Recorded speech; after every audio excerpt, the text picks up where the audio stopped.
We do normally start Mr. Kelby Phillips, horse trainer extraordinaire, cowboy extraordinaire, with some questions from the audience. I've got one here. What's it like to have a wife that trains horses better than you? You know, it feels pretty good. And it looks like the person that sent that is redheaded. Yes, sir. Yeah, I figured it came from him. Who do you think that came from? No, it makes me feel successful. Ryan _ wait, yeah. Does he got a YouTube now? Yeah, there you go. Yeah. He says, well, the next question, who is your cowboy hero and why is it Ryan Wakefield? I never considered him a hero. Me neither. Yeah, he missed that. Strike number one, he's redheaded. Yes, sir. So, strike number one, he's redheaded. Would you like one of these? Shoot, we can crack one if you'd like. I'm going to have one. I got a long day ahead of me. It's been a short one for me, so we might as well start now. Yeah. So what you been up to lately? Traveling a bit. Really? Yes, sir. Going where? No, after the Derby, it was in, it started the end of May. Went to California and stayed out there at one of my friends' place. Took 3-year-olds and Justin Wright and Eric Freitas let me come out there for about a month and come back and went to Tulsa, and now we're going to Vegas. You were out there for a month? Yes, sir. How long were you in Tulsa? We was there about a week. Gotcha. Pretty close to a week. Derbies are 3-year-olds. Futurity's 3-year-olds. Oh, futurity's a 3-year-old. Derbies are what? Derbies are 4 and 5-year-olds. Okay. I think with bucking bulls, it's futurities are 2-year-olds and derbies are, is that right? That sounds right. I don't know. And then bucking horses. Anyway, who knows? But you got any we can ride? Do what? You got any we can ride? Bucking horses? Yeah, I got some you can definitely ride. That don't buck? Yeah, no, they buck, but I'm pretty confident in your ability, and these horses are pretty middle of the road and less. I got one or two that kind of buck. Did you ever get on ranch broncs? Yes, sir. One Abilene in 2008. So it would have been one of Benny's? Yes, sir. How'd that go? It felt good. I didn't fall off. Oh, good. Then you could definitely probably ride all of mine. Yeah. That was hanging on, though. Yeah. I've never nodded for a ranch bronc, and I don't plan to. I don't know. It looks like that horse is still alive. Jake Botcher, he sent me a video of him riding him at Vernon this last year. He was on him in the second round, maybe. What was it? What's his name? I can't remember. He was a buckskin horse. Yeah. I can't remember his name. But he was a good horse. He's still around. If he was 2008. Yes, sir. Dang. Yeah, some of them do last that long. I got on a bareback horse of Stay Smith's named Python. Went to the NFR, and I got on him in Los Fresnos. And I want to say he was like 28, something like that. He died when he was maybe 30, which is pretty uncharacteristic of a bucking horse, you know. If they have the will to live, they'll live. But he had no drop. So like his front feet didn't come off the ground very much. Yes, like sir. He would just kick. So like he wasn't, I guess maybe that would be a little easier trip. He was a hopper, not a eliminator. Very smooth, left lead the whole time. So maybe that gave him some longevity because he's just literally just kicking in the air. Didn't beat his old legs up much. Right. Yeah.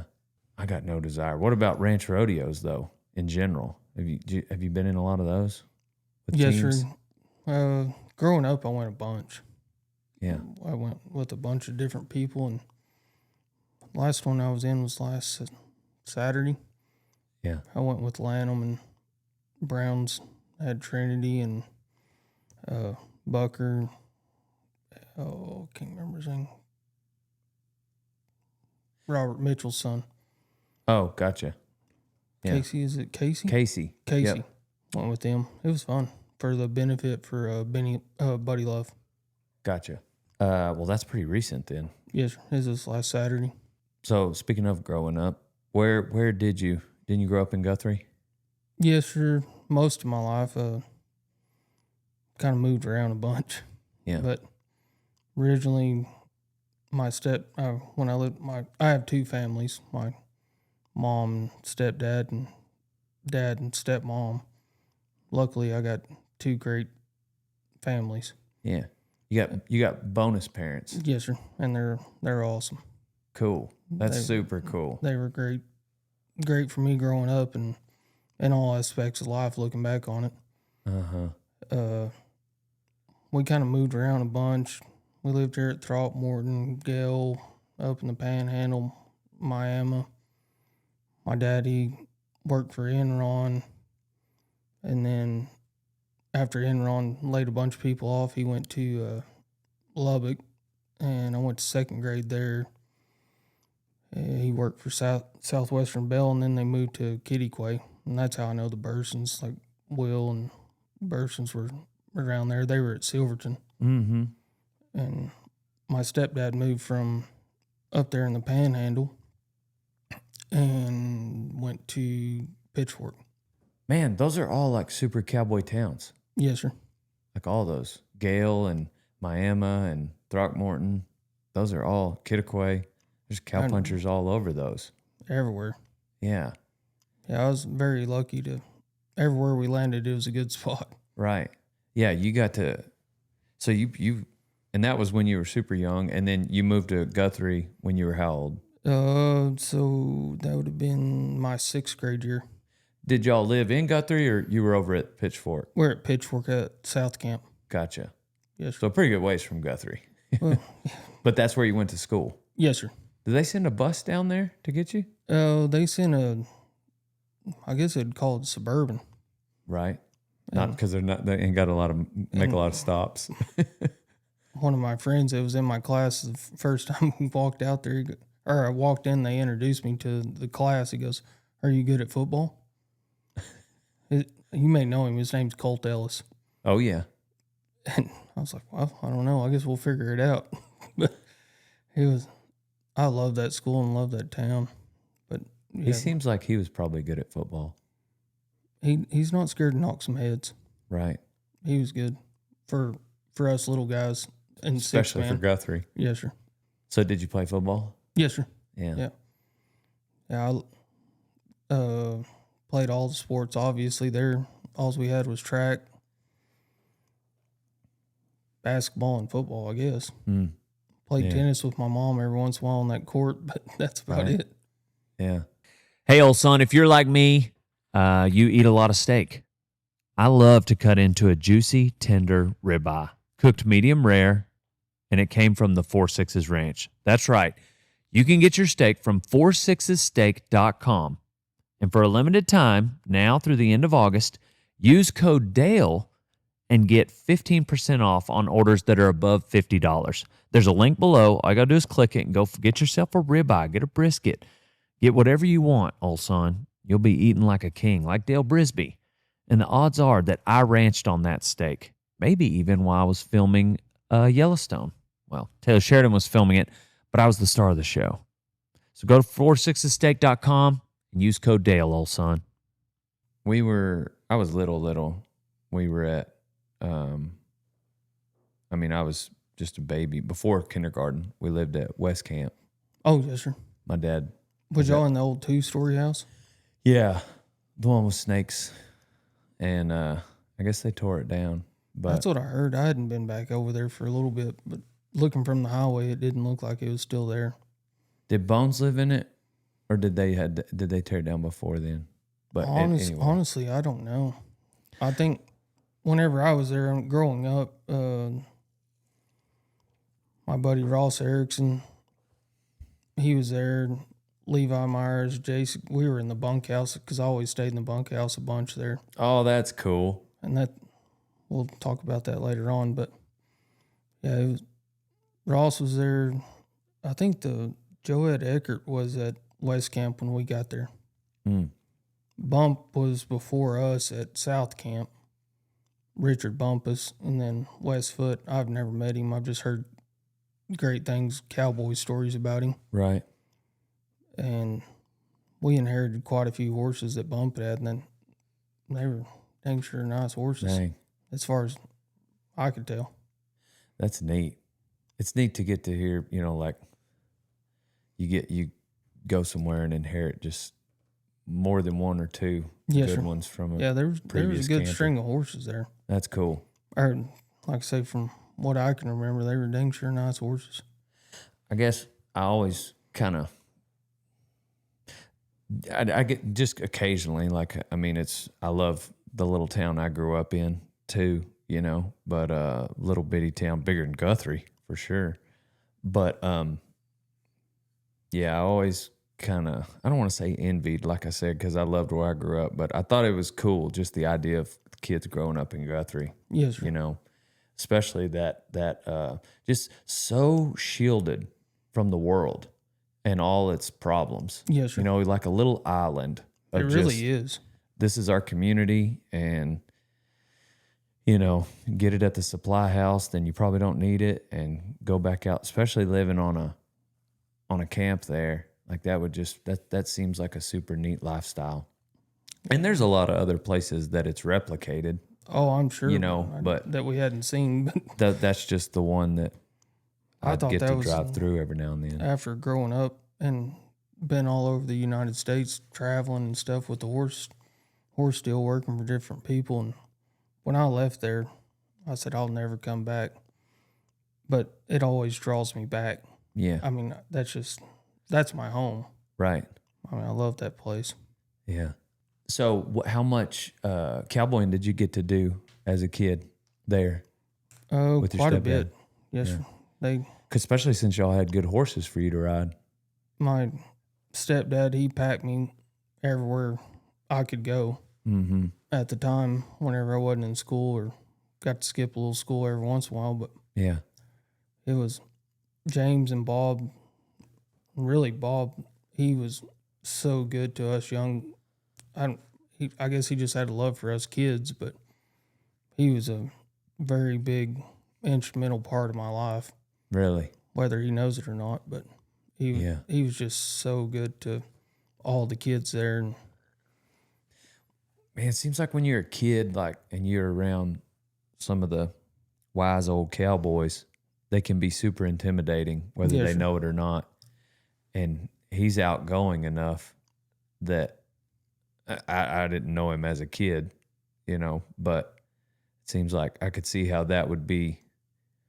Seems like you're less intimidated. He's got his guard let down. Yes, sir. If he's gonna, a person like that. That's how he was towards us. He was like, obviously being a camp man, like the boss is way up here, and obviously being his kid, the camp man's kid.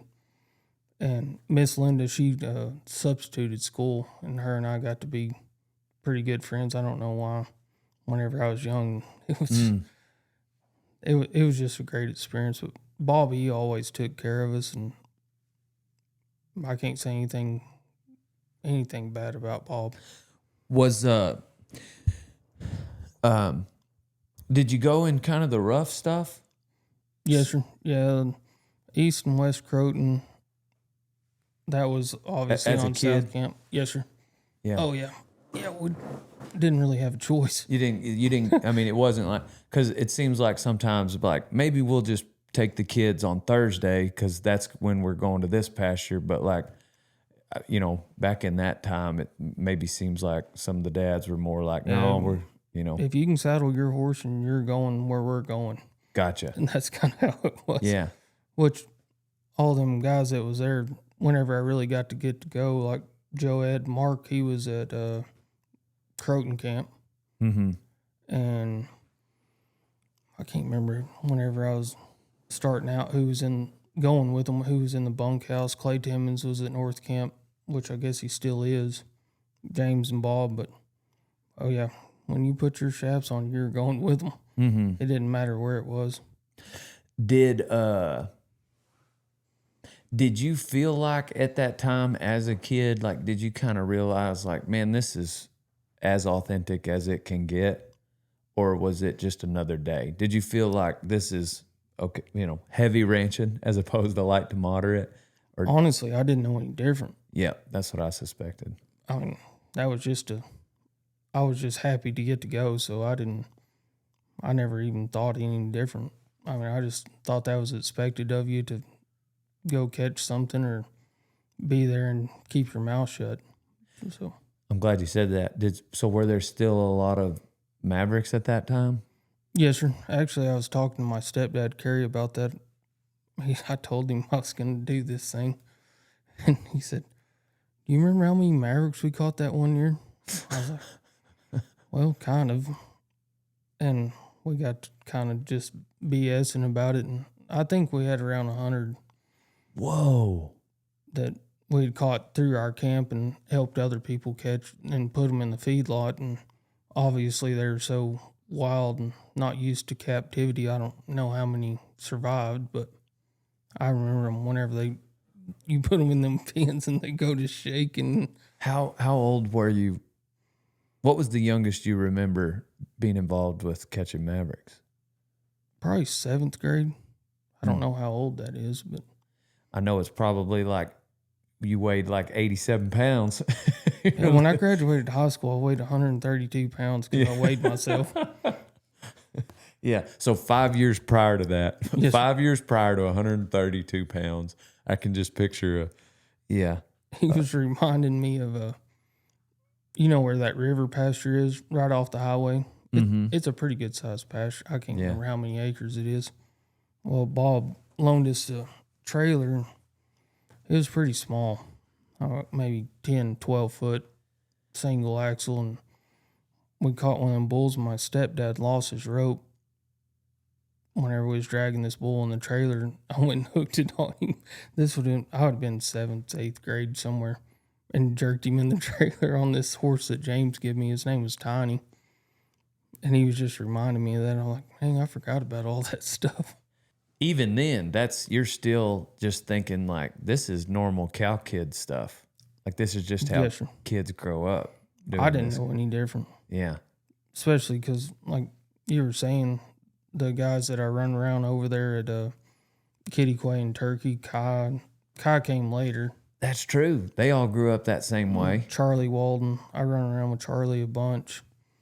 And Pro Walden. Right. Whenever I lived there. Yeah, because you made all those stops at those little cowboy towns like Miami and Gale. Yeah, so you did kind of, it's not like, I mean, maybe your short stint there in Lubbock, you were around some people that grew up in town. We wasn't there very long. Right. So. The Mavericks, what was, I don't want to get too far away from that because it seems like seems like the Wild West days of the Pitchfork and just of having so many Mavericks in that area. It's come up a few times with Mark Voss and a couple of them guys. Maybe Gringo talked about it maybe. Oh, yeah, Gringo. He was out there for a bit. Same time as you? No, sir. No. Yeah, he was out there. Yeah. Later. But was that just like a springtime afternoon? I'm sure, summertime you can't, is probably pretty rare unless it was in the morning. But when and how did you go about it? I just remember we'd go out even whenever they were feeding or my stepdad on that camp, like we were feeding. And we, not saying we caught everything, but dang sure they'd trap some stuff. And it was just all the time. Even during the summer, they were there. Mm-hmm. So just trying to pick your time when and where to do it. And what were those? What were they like on the drive? Because I'm sure you'd probably see them here and there. They're pretty elusive animals. Was there a pretty clear distinction between like? Yes, sir. There was. Oh yeah, you could dang sure tell what wasn't supposed to be there because they would eliminate themselves from the herd real quick. Gotcha. So, how did you treat the herd when there are those 2 or 3 that just dart out of it? Did guys just kind of like, we're going to let them go. We realize they're Mavericks and then just gather what'll go? Well, I remember a couple times there was some older cowboys there, and whenever we was gathering, kick stuff up in the corner of the drive or whatever. And they would, if something was leaving, it'd be like, F the few, save the many. Instead of like leaving the drive. Yes, sir. Like whenever they ducked or got around you or whatever. Because most of them things, there ain't going to be nothing but nylon that's going to bring them to the herd. Or bring them to the pens or whatever. Yes, sir. Yeah, that would be a tough situation, you know, like. But as a kid, you're like, let's get it on this thing. Yeah, let's go have fun. Let's rope something. Yeah, let's tie him to this tree real quick.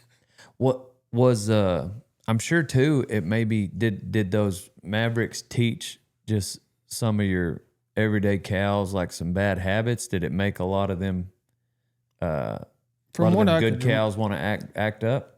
From what I could remember, like I said, this was early on, but from what I could remember, there were so many good cowboys around there and good hands, and I don't really ever remember anything going to hell, really. You bet. But I mean, that makes sense. There was just good cowboys and good hands and knew how to read a situation. And they were just okay with like, we'll come back and catch them later. Yeah, letting 2 or 3 that were dang sure Mavericks go for the day rather than. Yeah, especially you're in the middle of the works and you got 3 weeks of branding to go. You can't miss a day. Yes, sir. Yeah. How'd you manage school when it came spring or fall? I had a hard time with it. Yeah. Because I always wanted to go. Mm-hmm. And lucky me, I guess, Guthrie, they're pretty lenient because they knew, because it's such a small community. And it meant so much to be like a family, I guess you could say. That was the main, like, the kids got to go. Mm-hmm. You could miss some school. Right. That's probably why I'm not very educated. Well, the horse deal seems to have worked out for you. Well, so it was a healthy trade-off. I don't know if it worked out or not. Yeah. Yeah, it's such an interesting thing to think about, you know, with such a small school and if there's however many boys that are of riding and roping age, you know, come, you know, late or April, whenever you guys started to brand, the teachers probably just knew 3 out of the 5 days they were going to be gone. Seems like nowadays, I'm saying nowadays like I'm old, which I feel old, but the age, it's the miles, it ain't the age. There you go. Yeah. You don't see them go as much as like we went with like my stepdad, and like I know Bones, he carries his kid around and packs him around, and this guy out there in Chavez, his name's John Chavez. I went over their house when I was in California, which we can get into that later, but his kid, they're homeschooled, but I think he's 12 years old, and he ropes like probably number 7 healer. Really? And he said, oh, he just got into it this last little bit, but that's what they do. Mm-hmm. And now it just doesn't seem like everybody wants to get on their iPad or phone, and the cowboying don't interest them, right? Like it did me and the people that I grew up with. Yeah. I had Hagen Lamb on and got to meet him several years ago, and he always had Hazen and Ryland with him, and now they're still in high school. Yes. And I don't know where I saw, both of them this spring, and still in high school. And Ryland said they won like $5,000 that weekend roping, but he had missed or slipped a leg to win $50,000. And he was probably disappointed in himself. For sure. I don't know what number he is, you know, but I bet they're up there. Golly, super handy. But I just remember Hagen taking those 2 with him everywhere, you know. But they went so early, and he's such a good teacher to those kids that you got 3 hands, you know. And they follow their dad, like watching their dad, and he may not even have to say anything. Yeah. Just his leadership, and They're like, I'm going to be like my dad. Because one of my heroes growing up was Stoney Jones. Mm-hmm. Watching him at the ranch rodeos, and he's a touch older than I am, but just watching the way he roped, and I was like, I want to rope like him. Yep. I mean, it inspired me to try to be like a person like that. And I'm sure Hagen's kids are doing the same thing. Well, Stoney's another one with 3 boys that are all handy. Oh, that coop. Yeah. Yeah. That sucker, you can put him anywhere you want. He is awesome. They can all flank really good, you know, because they team up a lot and they know each other. Like if you just watch them flank together, it's pretty impressive. Yes, sir. How did the tying off versus dallying experience go for you at that young of an age? Not great. Because honestly, until I got probably out of high school, I mean, there was a couple of times I went to some deals. I didn't even know how to dally. Really? I really didn't. Yeah, like, they're just pitch the slack. hang on. Yeah. But nobody back then, excuse me, back then dallied. Like all the cowboys that I grew up around. Like Clay Timmons, I mean, he dallied because he roped, team rope and stuff really good. And I remember him dallying some, but all the older cowboys around there, well, David Ross with his big old slick horn. But I really don't remember anybody dallying. Yeah. And that dallying was hard for me. Mm-hmm. And still is it sometimes because I never got to do it. Yeah.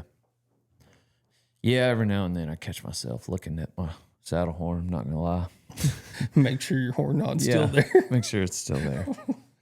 But, yeah, it's crazy that the different parts of the world that, you know, have differences in opinion on it.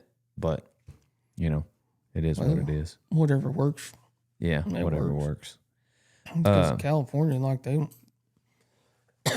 guys out there, they don't tie on. And then there's a bunch of like Pasco's and Lloyd Free.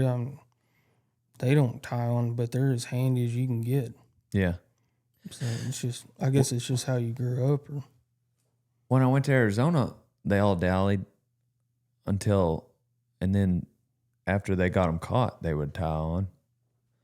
And I thought that was interesting, you know, because I mean, that to me it's still just as dangerous, but. So is that when you went out there with Derek? Mm-hmm. I bet that was awesome. Yeah. That's the only time I've ever been to Arizona, to Cowboy at least, but yeah, it was crazy. They were all super handy. Yeah, sure. And there was a few of them, like one younger guy. Well, Coulter Todd's boys went too. I bet they're hands. And they were. Travin, I think, is the youngest. He might have been 14, and then Coulter Lee is 16. And I mean, just handy as grown men, you know. And either one of them, and then Whip Peterson was with them, and they could all split up, and then 45 minutes later, you know, you get into a little several Mavericks that you're chasing, and everybody chases them off, and so everybody gets split up, and then everybody just come riding back up, and they'd be talking about something or this happened or whatever, and then, oh yeah, no, I did get one caught. You know, it's just not. It was just like so casual. Yes, sir. That maybe Whip caught something that big but without tipped horns. You know, like buck and bull size. Yes, sir. And just tie it down by themselves. That to me was kind of like you growing up in Guthrie, you know, and it's like that's an unusual, like that's an abnormal characteristic, like ability yes, for at least, especially someone that age, like Travin being 14, 15, like, man, it's just not common that somebody is that good with a horse, with their rope, reading cattle. But I guess it's just they're expected, like we were, to be by yourself. They didn't know no different. And right. You're going to be by yourself and take care of yourself. Yes, sir. And figure your situation out. Before we get too far away from it, I do want to circle back. At what point did you get to start hanging out in the bunkhouse at the Pitchfork? Oh, I was in high school. So y'all are still at South Camp, but then you'll just go stay in the bunkhouse. Like spring break. Yeah, that's hilarious. That's awesome. And I get, we can touch on it later, but some of the guys that was in there, like I don't talk to them probably every day, but I know I can call them, like if I'm in a bind at a certain point or anywhere, wherever they're at, we're still good buddies. Who, would I know any of them? Do you know Levi Myers? I don't think so. He lives outside of outside of Benjamin, somewhere now. I can't remember exactly where he's at. JC Hughes was there. He was on my journey whenever the horse training journey, which we can touch on later. You know David Ross, obviously. Mm-hmm. Trying to think who else was in there. That just sounds like a neat. I mean, like it's a neat way to grow up, you know, like you go from, because it's almost like you're on your own, but you're still on the ranch. Yeah, You're still in this environment where everything's relatively safe. You know, you're not out in the real world, but you're kind of out in the real world. Oh, you know, cowboy wise. Learned so much, even going to town with them, because you didn't go to town.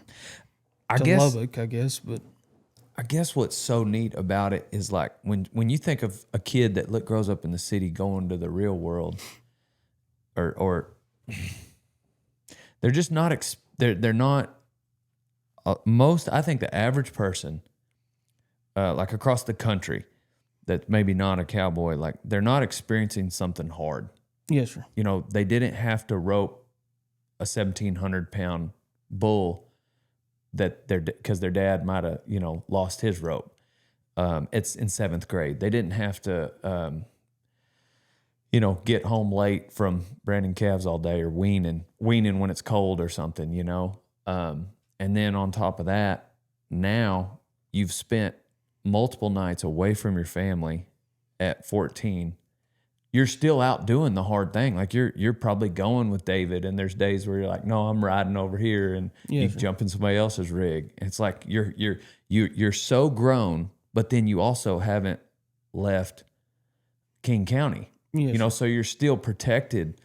I don't know, it's so neat to me and it's I think it's what makes like cowboys.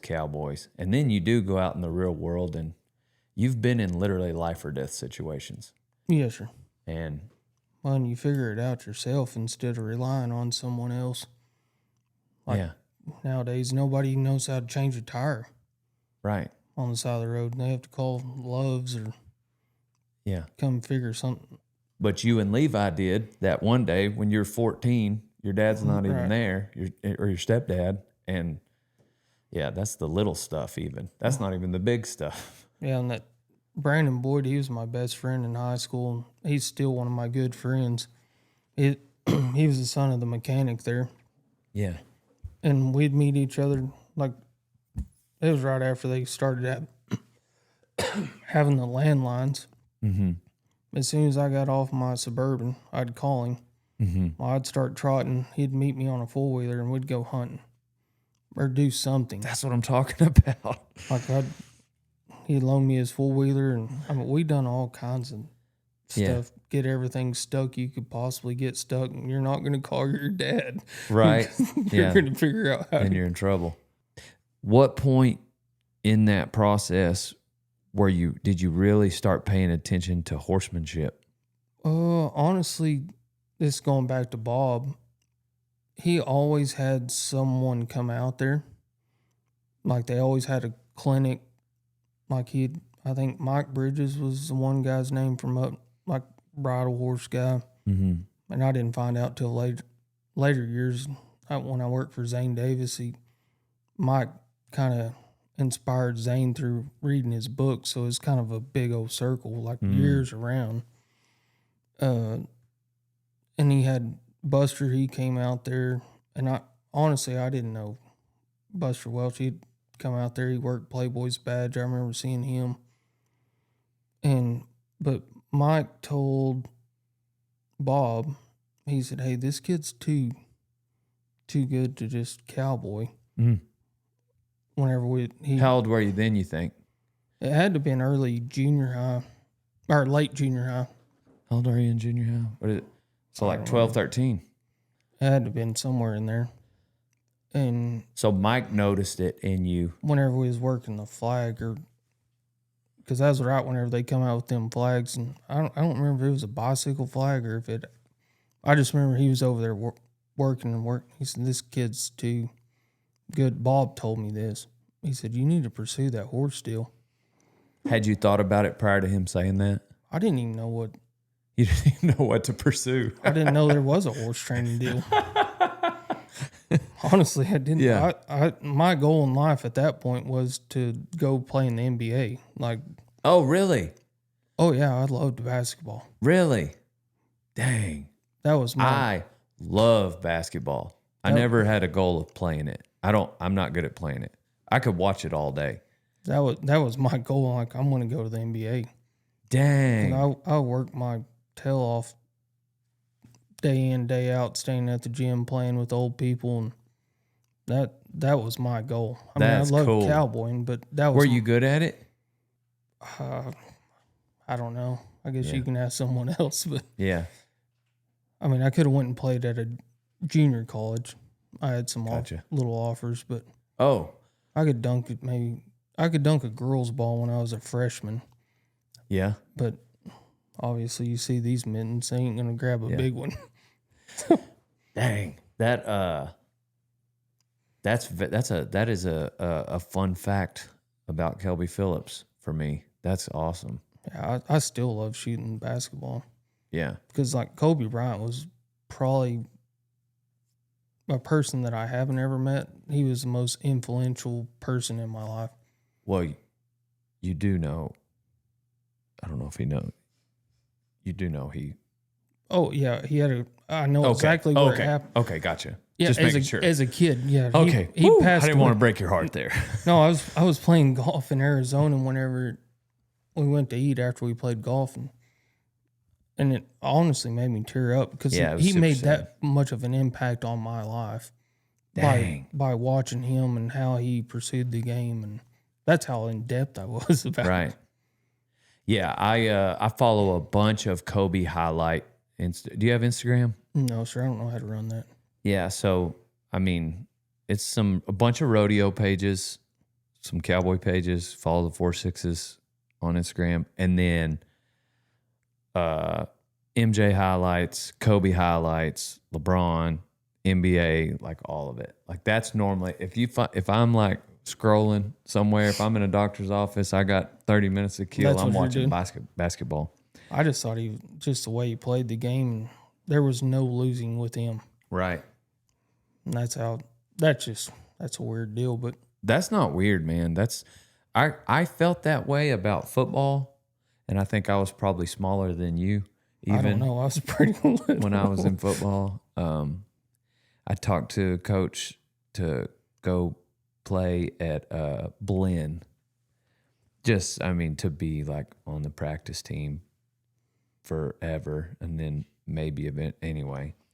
I was not good, but I did. I went and played basketball the second half of the season, my senior year, because a couple guys had quit, and coach just knew I would, help him out, and I enjoyed it. I learned how to spin the basketball on my finger because I even sat on the sidelines in practice. That's what I learned. I could go all fingers and go to every hand.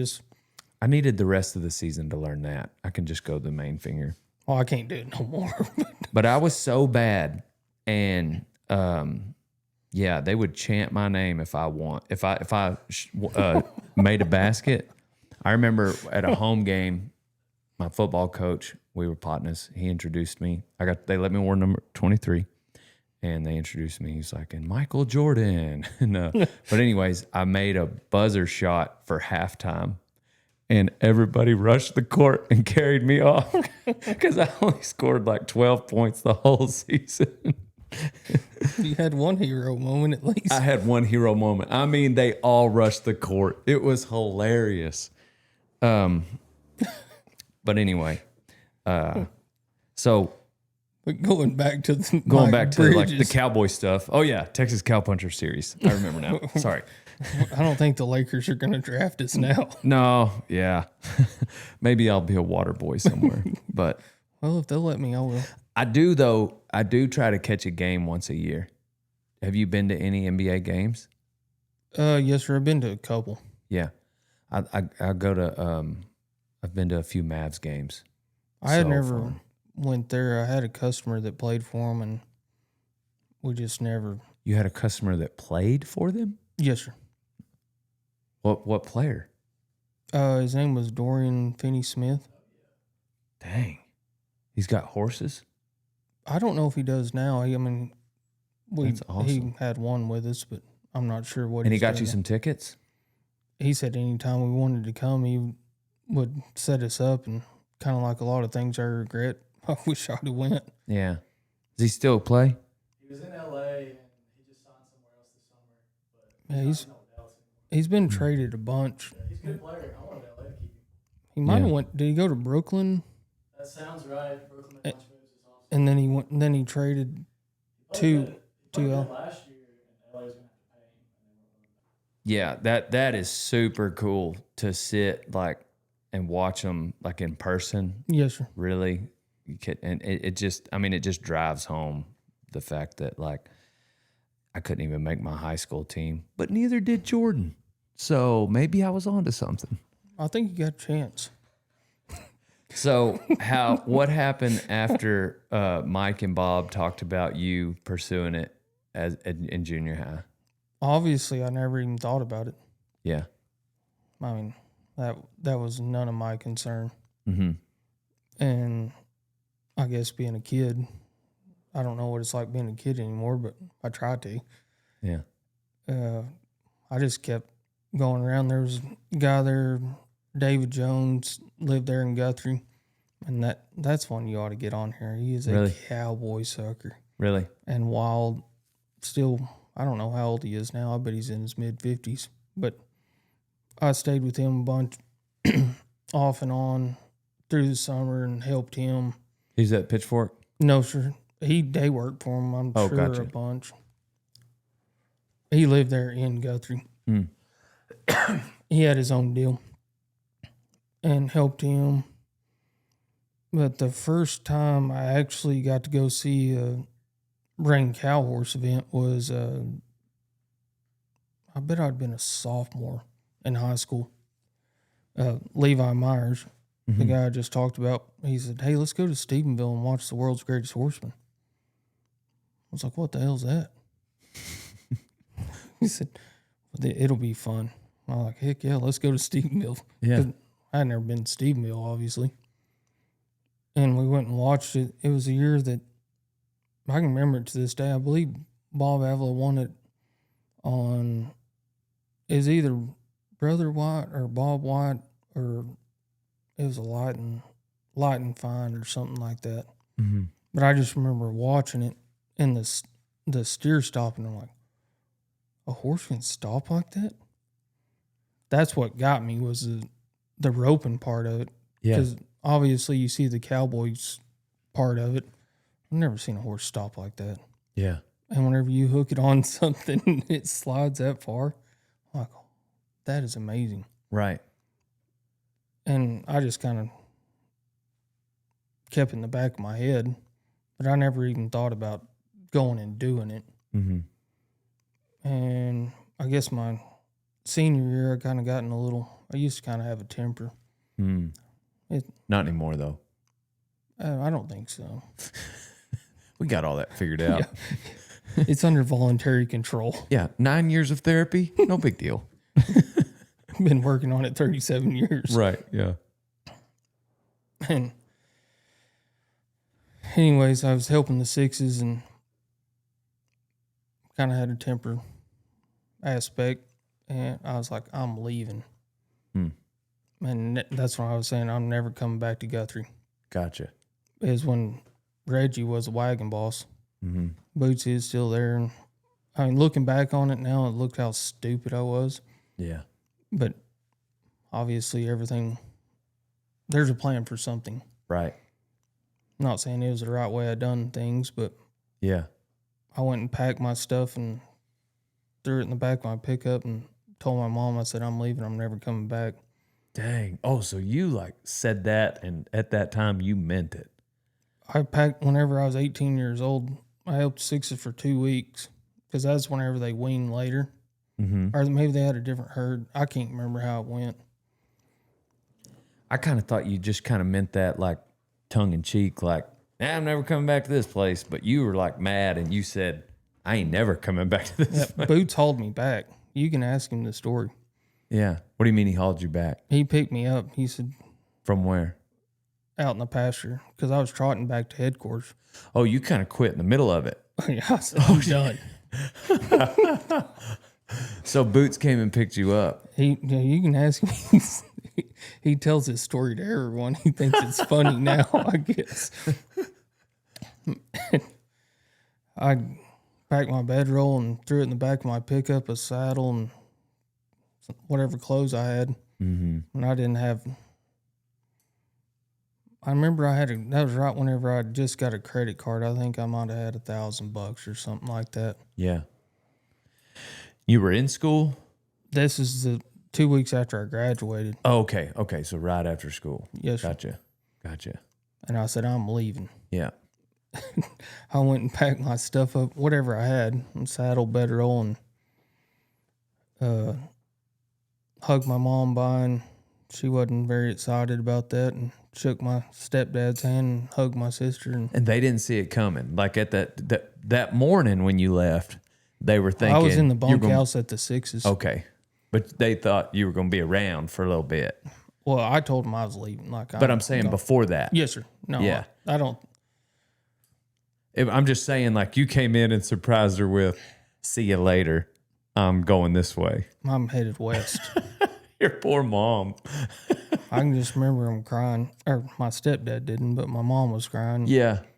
Because I kind of had a bad attitude Yeah. about stuff, and she probably never thought. She's like, where's my son going to end up? Oh, dang. Yeah.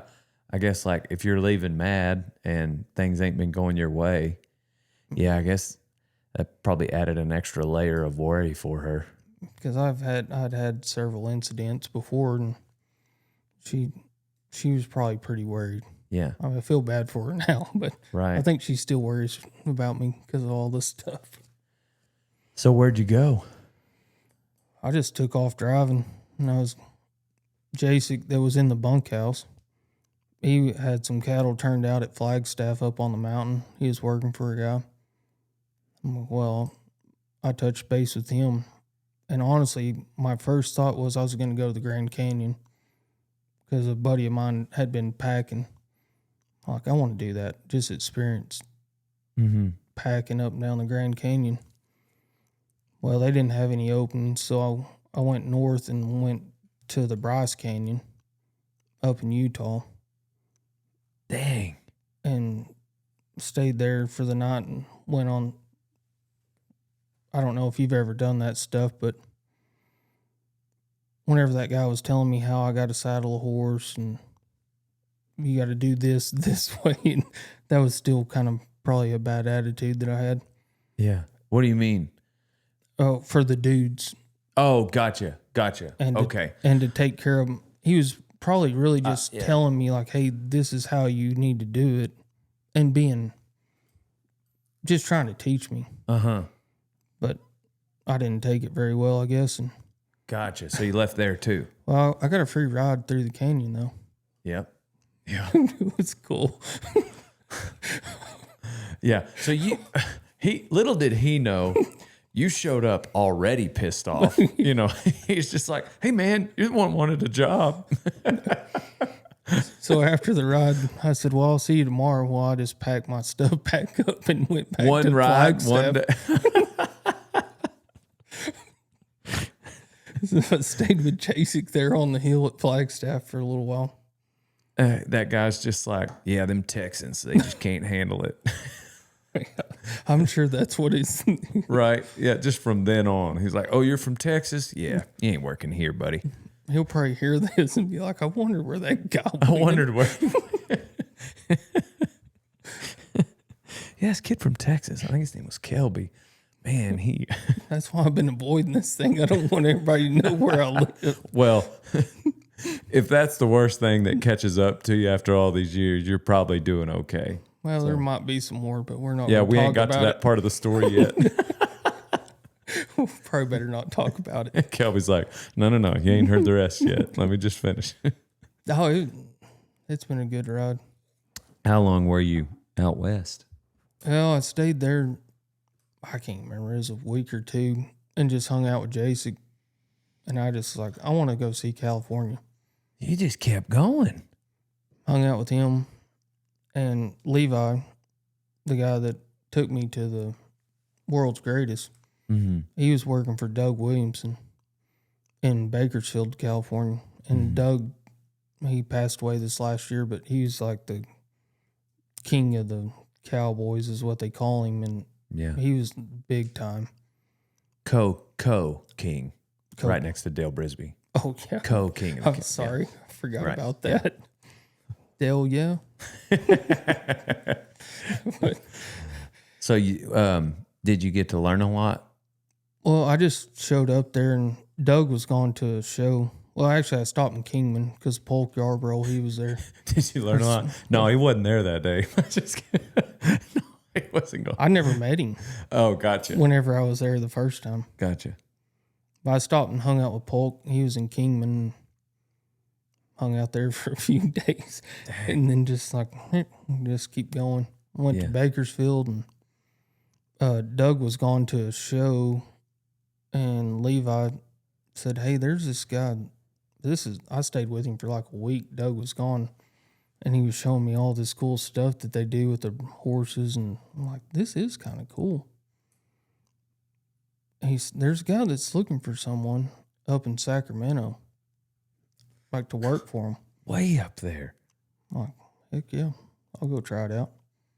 So I stayed there for a week and drove up to Ken Wold's. He's right outside of Sacramento, Wilton. That's 24 hours from Guthrie. That's a 24-hour drive. It's a pretty good jaunt. Yeah.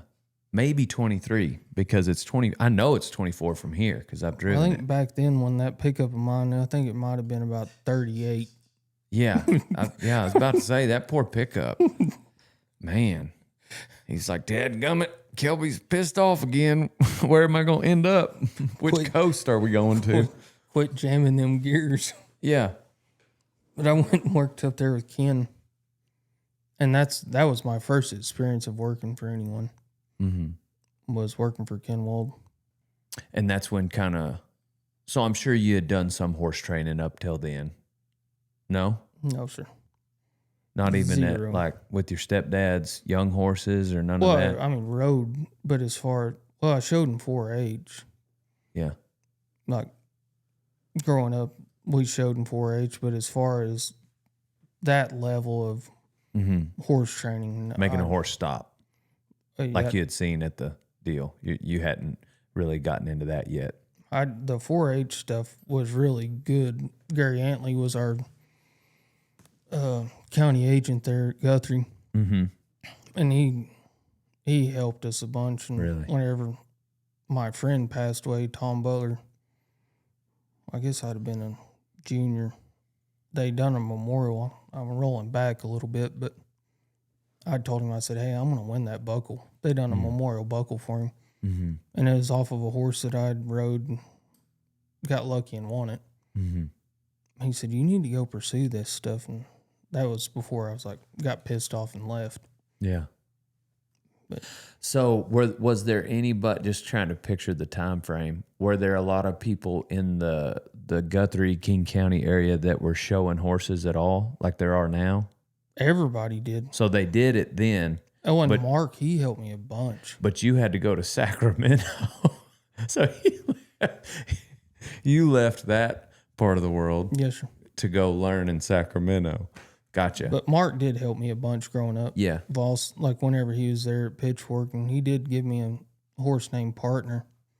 Whenever he left, he talked to Bob and said, hey, you give that horse to me to show in 4-H. And I worked for Mark one summer, and he helped me a bunch. Mm-hmm. That's neat. But yeah, ended up in Sacramento. Yeah. He did some horse training. Didn't he? Did he go to California?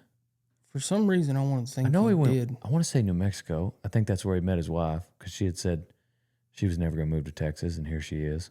For some But reason, I think he went to did. California. I remember that part of the story. But training horses. I'm pretty sure he did. Is that just kind of the thing? Horse trainers got to go out west and have a little segment of their career that's spent. I don't know what the rest of them's done. That's just what I done. Yeah. Go to the left coast, everybody. But that was an awesome experience. I love California. Mm-hmm. It's super pretty. I'm sure on that drive headed north to Sacramento, you were like, dang, this is paradise. I love it out there. Yeah. And at that point, you hadn't really got a taste of their politics yet, so you were really a fan of the place. I love the land. Yeah. I'm not. Right. I'm not sure about all the other stuff.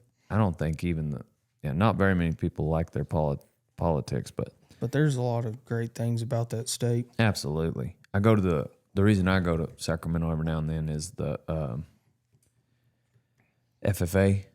They got a state convention out there, and they hired me to speak at one convention, and I've been back every year. It's just a really, I mean, it's just the same kind of people we grew up with. I'm sure that was your experience. And I'm sure they probably think the same way, but there's a lot of really good cowboys there. Mm-hmm. Yeah.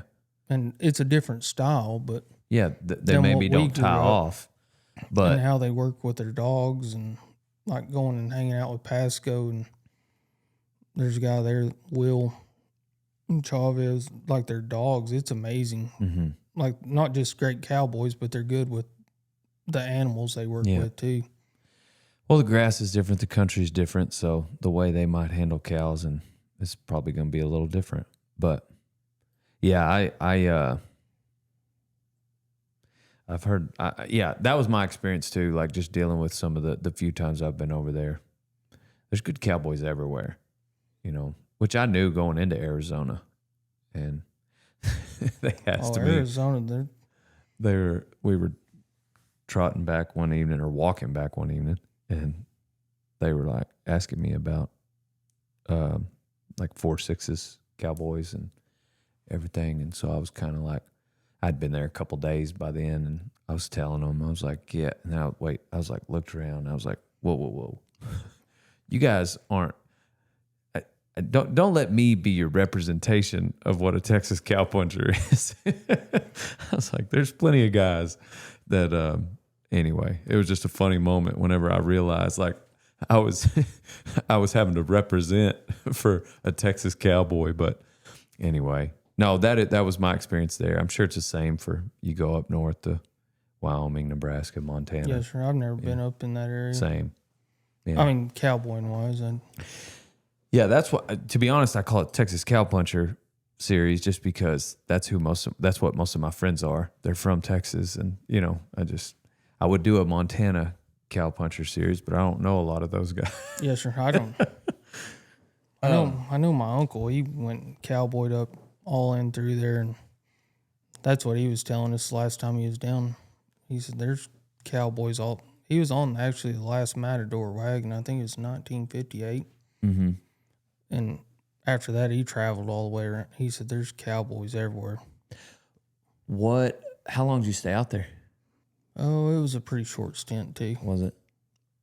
I probably had a bad attitude again. Yeah. I think I was there like 8 months, maybe. 6-8 months. How long was it? You're just like going to these places, you're like, man, that boss was worthless too. Look, this one's worthless. That one's. At what point were you like, maybe it's me? I guess I still ain't figured it out. Well, now your boss is Taylor Sheridan. You've been there a while. Well, I don't work for Taylor. You don't work for Taylor. I just train out of his place. Gotcha. Yes, sir. So you work for yourself. You're your own boss. Well, and I have that other person I live with. Yeah. Oh, yeah. That's the real boss. We skipped a huge. I just fast forward. Let me go back. We went from the. Yeah, we went from California. Fast forward 20 years. So what's next when you left California? Oh, actually, my friend from growing up, Brandon Boyd, he come out there, and I guess we were both going to be horse trainers, Yeah. and we both quit at the same time and drove back, and we got lost out there in Death Valley, and it was pretty warm. Kept driving, come back to Dickens, Yeah. and ended up in Dickens for a little bit, and I ain't ever going back to Guthrie, but I'll go to Dickens. that's what I was like. 30 miles west. I will not go back to Guthrie. I will not go back to Guthrie, but I'll settle for. What's that? What's that little? Isn't there a little community thing right over? That's at Haystack Mountains. That Oh, yes, sir. yeah, that little deal. I ain't going back to Guthrie, but I'll go. Go to Dickens. I'll go to Dickens. And then actually Ross Erickson, that was at West Camp, he had moved to Dickens. He had married a lady there, and he was starting to train horses. Mm. And so him and I just day worked together. I was Yeah. riding out of their place. Mm. And whenever he kind of moved on, I ended up moving in with Jimbo Humphreys. Mm. And I lived with him almost a year. Yeah. He's another one that guy's Yeah. like without being my dad, he's my dad. He's the best man at my wedding. Yeah, I've been wanting to have him on the podcast. He's, as far as a hero, that's Yeah. as far as a God-fearing man, and that can do anything as far as cowboying, metalwork, anything, build anything. You lived with him for how long? About a year. A year. But I was day working out of there, Mm-hmm. riding colts out of his place. Did you feel, so now that you're day working, you've been to California, you went, past, stopped in at a lot of places. Did you feel that were you beginning to realize that your upbringing had prepared you for like cowboy jobs? Like, did you feel like you had a good foundation under you? I felt like I could probably go help day working wise. I could probably go work anywhere. Mm-hmm. But at that time, I still probably wasn't thinking too clearly. Yeah. But yes, I do think that prepared me for what I was experiencing, I guess you could say. Mm-hmm. Because we day worked everywhere, from the Panhandle down south. We went all over. Yeah. But and the horse stuff, I riding colts, and Jimbo, he helped me a ton as far as horsemanship. Him and Bill Smith, Mm-hmm. they both always was there to help me Yeah. and tell me how dumb I am. Right. But they said it in a nice way. Yeah. So you're hanging with Jimbo for a year, and then how did that transition go when you? I'm trying to think of how to frame the question, but are you training horses No, sir, not really. at this point? I'm just riding colts and whatever anybody would send me to day work on, basically. Yeah. So just you do have some outside horses. Yes, sir. Yeah. But as far as going and showing, none of that. Jimbo had one that him and I partnered on. It was a yellow horse. We called him Yellow. Yeah. But I showed him in the ranch horse stuff, and he hauled me around to the versatility ranch horse deals, and that was about all as far as horse showing goes that I'd done. What so what'd you do after you left Jimbo's? Moved back to Guthrie. And at what age? I don't remember. I mean, like It was been 2000. Had to been 2008. so because maybe that's- 20. Yeah, probably somewhere in there. Yeah. So your I'm never coming back lasted about 2 years. And that guy that I helped during high school, he had moved out of his place, and he let me lease it. And Levi and I moved back in there, Gotcha. and day worked out of there, and went to the ranch rodeo and all that stuff. And then I was kind of getting tired of it, and George Beggs, I'd inquired to him about getting a job. Mm-hmm. So I went to work for George, and rode horses for him, put some through the sale, and I loved it out there Yeah. working for George. And Ken, the guy I worked for in California, he called and said, "Hey, there's a guy that's just starting up a breeding deal. He's called me, and you ought to look into it.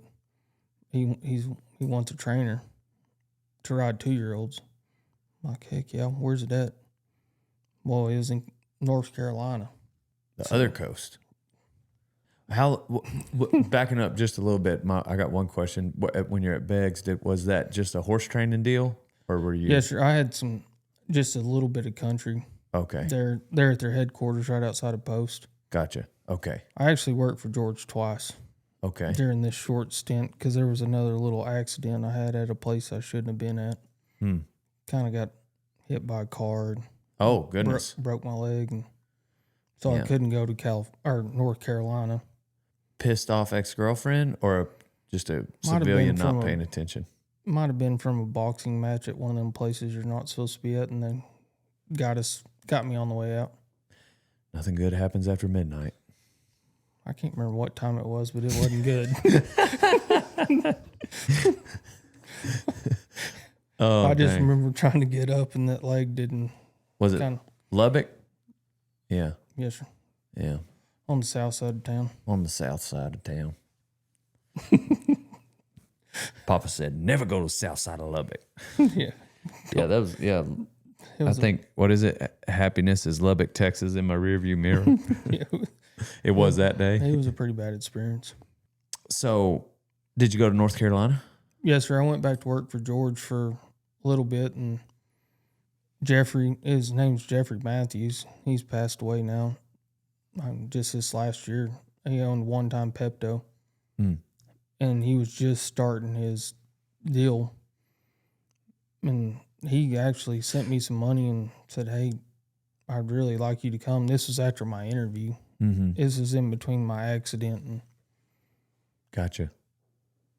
I just told George, I said, "Hey, I need to stick around here for a little bit longer." And So you didn't go to North Carolina? I didn't at first, and then after I got healed up, I told George, I said, "I need to go try this." Gotcha. So I ended up going out there. How'd you like it? It's different. That's different country where we were at. I didn't stay very long, as you can tell. How different was it from California? I mean, you're on the left, the middle, and now the right. To me, it was totally different. Really? Just the people were totally different. And not saying good or bad or indifferent, but it was a different situation. Mm-hmm. It was beautiful where we were at,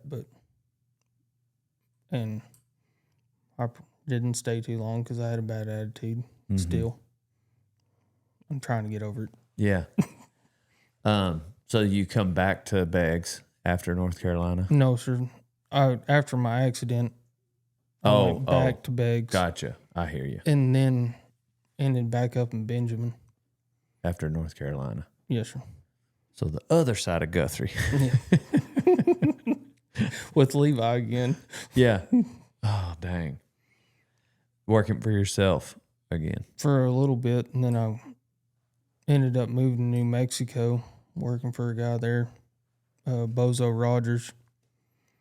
And he was running a ranch and had his horse facility deal going. And I'm not sure exactly what happened, but something fell through, and I went from there to Stewart's up in Oklahoma. Do you feel like it's starting to become maybe less of a bad attitude as to why you're bouncing around? Seems like that's what you keep blaming it on, your bad attitude.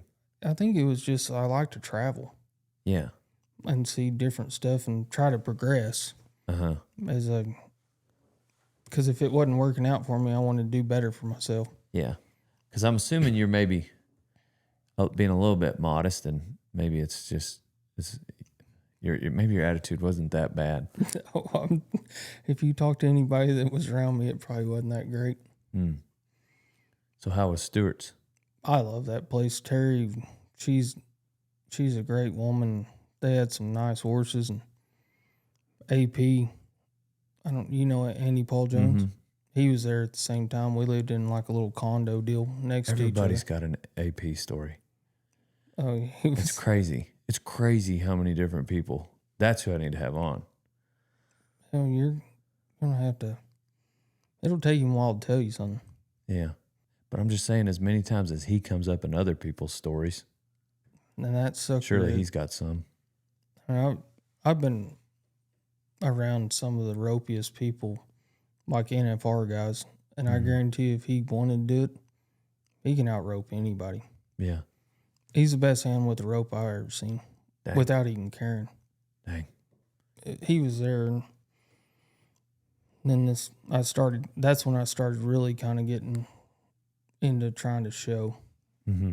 Was at Stewart's. I showed a one-time mare for them. Can't remember her name now. That Todd Crawford had trained.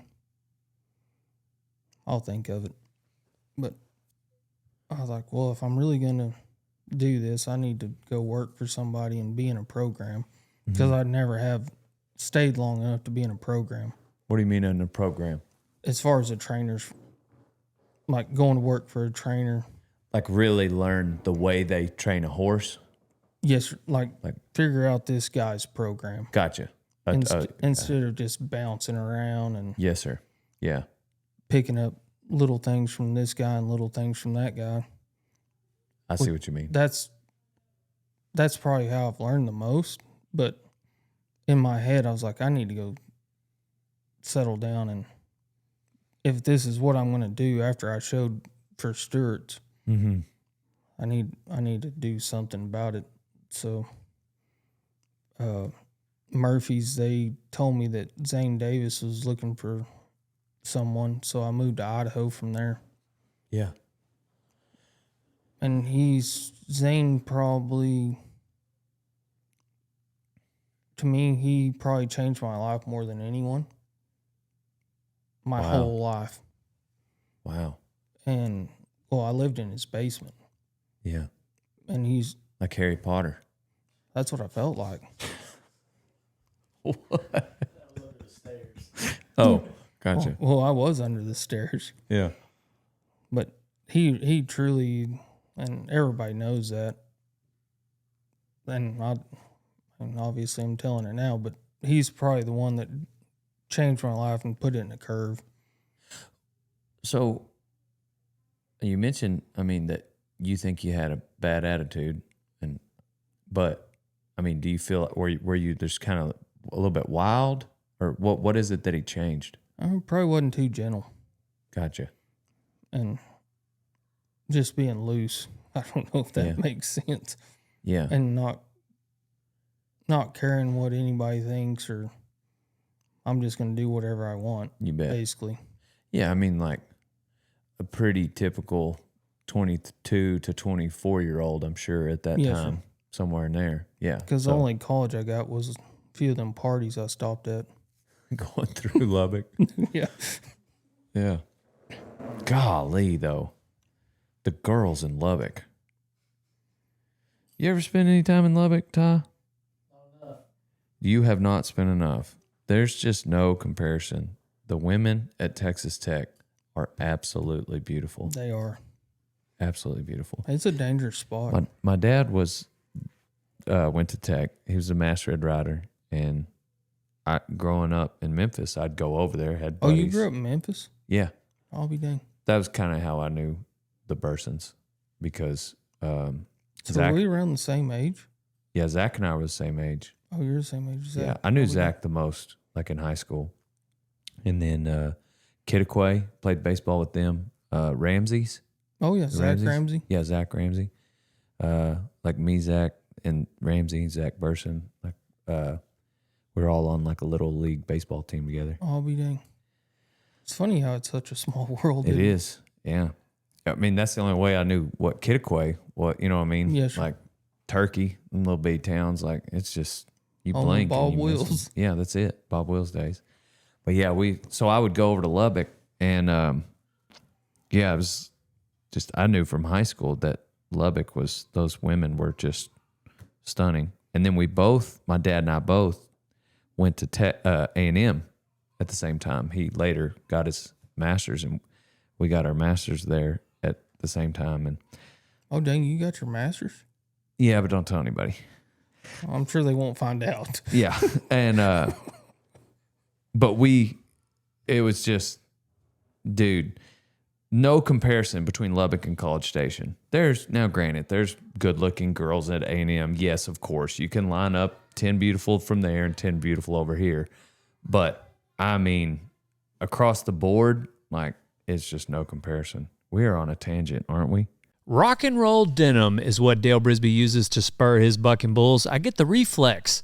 Gives me the mobility I need to be the cowboy I am. So go to rockandrolldenim.com, old son.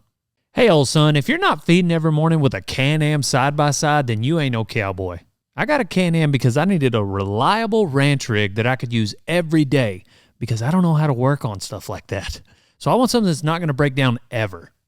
Get yourself a Can-Am, old son. Have you heard of that Vistadores ride in California? Yeah. I got lucky to go on that the last couple years with Joe Baumgardner and Ryan Growney. Yeah.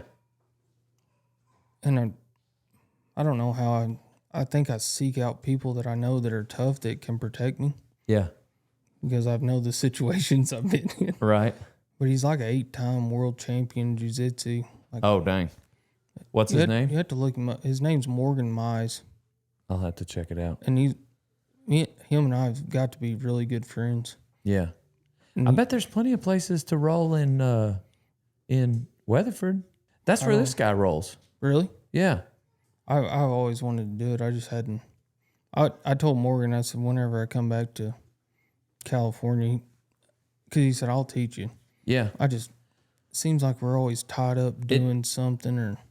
It takes a little bit of time. Like, you got to kind of be committed to it. I mean, it'd be like, just like training a horse, somebody's training you to do jujitsu. You know, you can only teach a horse so much in one day. Yes. Same thing with a jujitsu session. Like, you just got to slowly, and then it's like playing chess for the first time against somebody that's really good at chess. And they're just like, you don't even know the rules, and they just whip your ass. Yeah, that's one thing I think's really interesting, though, that jiu-jitsu. Yeah. I bet you'd be good at it. Man, I got off. We went to girls in Lubbock The girls do look good in Lubbock. I apologize to the listeners. We were about to get real serious on the way that Zane Davis changed your life. The way Zane, I feel like, changed my life is it was structured. Mm-hmm. The way he run his business, like we started at 6 every day. Mm-hmm. And we rode every horse that was in training. And if we missed one of the 2-year-olds, we rode it on Saturday. He didn't work on Sunday because he's a Mormon, and that's their day off. Sunday. And that's when he went to church and his family time. And just living in his house, just being around him, because we were together 24 hours a day, basically. Mm-hmm. Like, I started working out and quit drinking, basically, and quit dipping snuff, everything. Yeah. I'm not saying a guy needs to do that, but it was a good time for me that I needed to check myself up and figure out what I was going to do with my life. And he done it. Yeah. And just being around him, he never really told me anything. Yeah. As far as training was. I mean, he set me on the couch one day and he said, "Hey, I can't really teach you any more than what you know." I'm like, well, I really don't know anything. I'm just watching. Yeah. But because I just watched him and seen what he done. Yeah. And the guys before him that I'd worked for. And I said, I'm just learning out off of watching. And that's probably why I'm not a very good person to work for, because I don't want to tell someone to do it, because that's how I learned, was by watching. Yeah. But that's what he told me. And him and I don't know how many friends he has, but I consider him was one of my good friends. Yeah. How long were you there? A year. And then another job popped up, and that's where I met my wife. Zane's married to my Abby's cousin. Hmm. And that's how I met Abby. Gotcha. And we moved to Kansas and worked for them guys for probably around 2 years. Yeah. And that's probably whenever my career, I would say, if you call it a career, kind of kicked off. So she was pretty knowledgeable with horse training when you met her? Abby? Mm-hmm. No, sir. Really? She had been around it, but she'd done all the high school stuff like team rope and barrel racing. I guess she was pretty good at all that goat tying or whatever they do with them animals. Right. I just know them goats don't like it. Right. Yeah. You gotta watch out for goat tires, man. Everybody says barrel racers. No, sir. Watch out for the goat tires. I understand now. I told you too late. Thanks. Now you're married to her. Yeah, should have told me 14 years ago. Dang. How'd you meet her? How'd that come up? I mean, obviously they're just through hanging out with Zane. Well, Zane told me about her. Typical Zane, he's like, this girl, she's a nice looking young lady. Mm-hmm. I think, and she's single. She can sit a horse. I don't even think he'd ever seen her ride. He just knew he had seen her at a rodeo or something because Zane's history. He's a big time through his dad, Sean Davis, and that's his deal is rodeo. Right. Growing up, and he said, "You ought to try to talk to that one." I said, "I'd really like to find a woman around here, not one of them ones over at the racetrack." Yeah. But or one of them ones from Guthrie. Dickens and Benjamin, that's all right. It's not Guthrie. We were pretty limited around Guthrie. Yeah, that doesn't really X out that many girls. I only had one in my class. I was about to say there's probably 3 of them, poor girls now. Just because they're from Guthrie. I had that one in my class and one other classmate, so it was just us 3. Dang, I didn't realize it was that few. I graduated with 3 people, and I was 3rd in my class. And you were 3rd. Top 3, baby. I usually tell people that I don't tell them that I was the 3rd one, but I was top 3 in my class. That's hilarious. So you and Abby are in Kansas now? Yes, sir. Yeah, we was there for a couple years and acquired a horse by the name of Hickory Holly Time and bedhead cat. He's a wild-haired cat. We still have him. But Hickory Holly Time's really probably the horse that kicked my career off. Mm. And going back to, it's funny how the circles go backwards. He's a one-time Pepto from Jeffrey Matthews, the guy that I work for. Oh, the wicked webs we weave. They all come back to each other. And it's pretty interesting. Yeah. So where you go from Kansas? After we left there, we went back to Arizona. Her dad had a place outside of Buckeye. Worked there for a little bit and run into a guy actually team roping. Just had a few horses, still had Hickory Holly Time, not very many show horses. Had a few. And Mike Stewart, actually Ryan's father-in-law, he had reached out and I bought him, there was a dual ray named Kickin' Ray and that Sly Cat mare. Her name was Hoo Haw.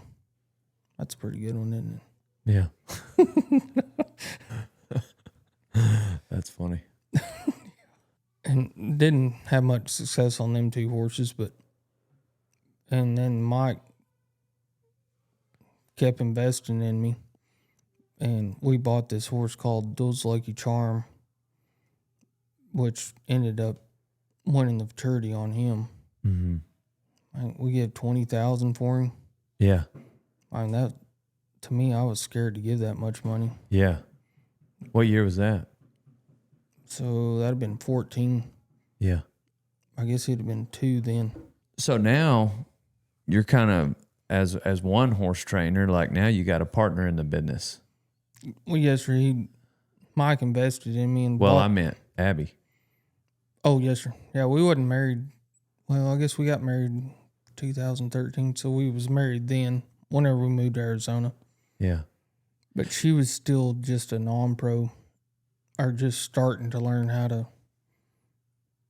She never, as far as I can remember, yeah, she did show one horse when we was in.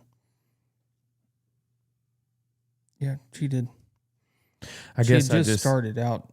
It's like now you got a team, Yes, you know, sir. a little bit more accountability even. Yes, sir. That's the perfect time too, coming off of the time you spent with Zane. You probably did a lot of maturing in between that year with him, and then at least now your time with Abby, it's just like gave you some direction. I think so, but she might tell you different.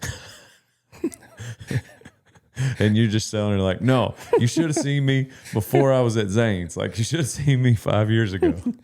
Yeah, I don't think it worked out too good. Yeah. I probably wouldn't have her if that was the case. Right. Or I guess I don't own her, but Yeah.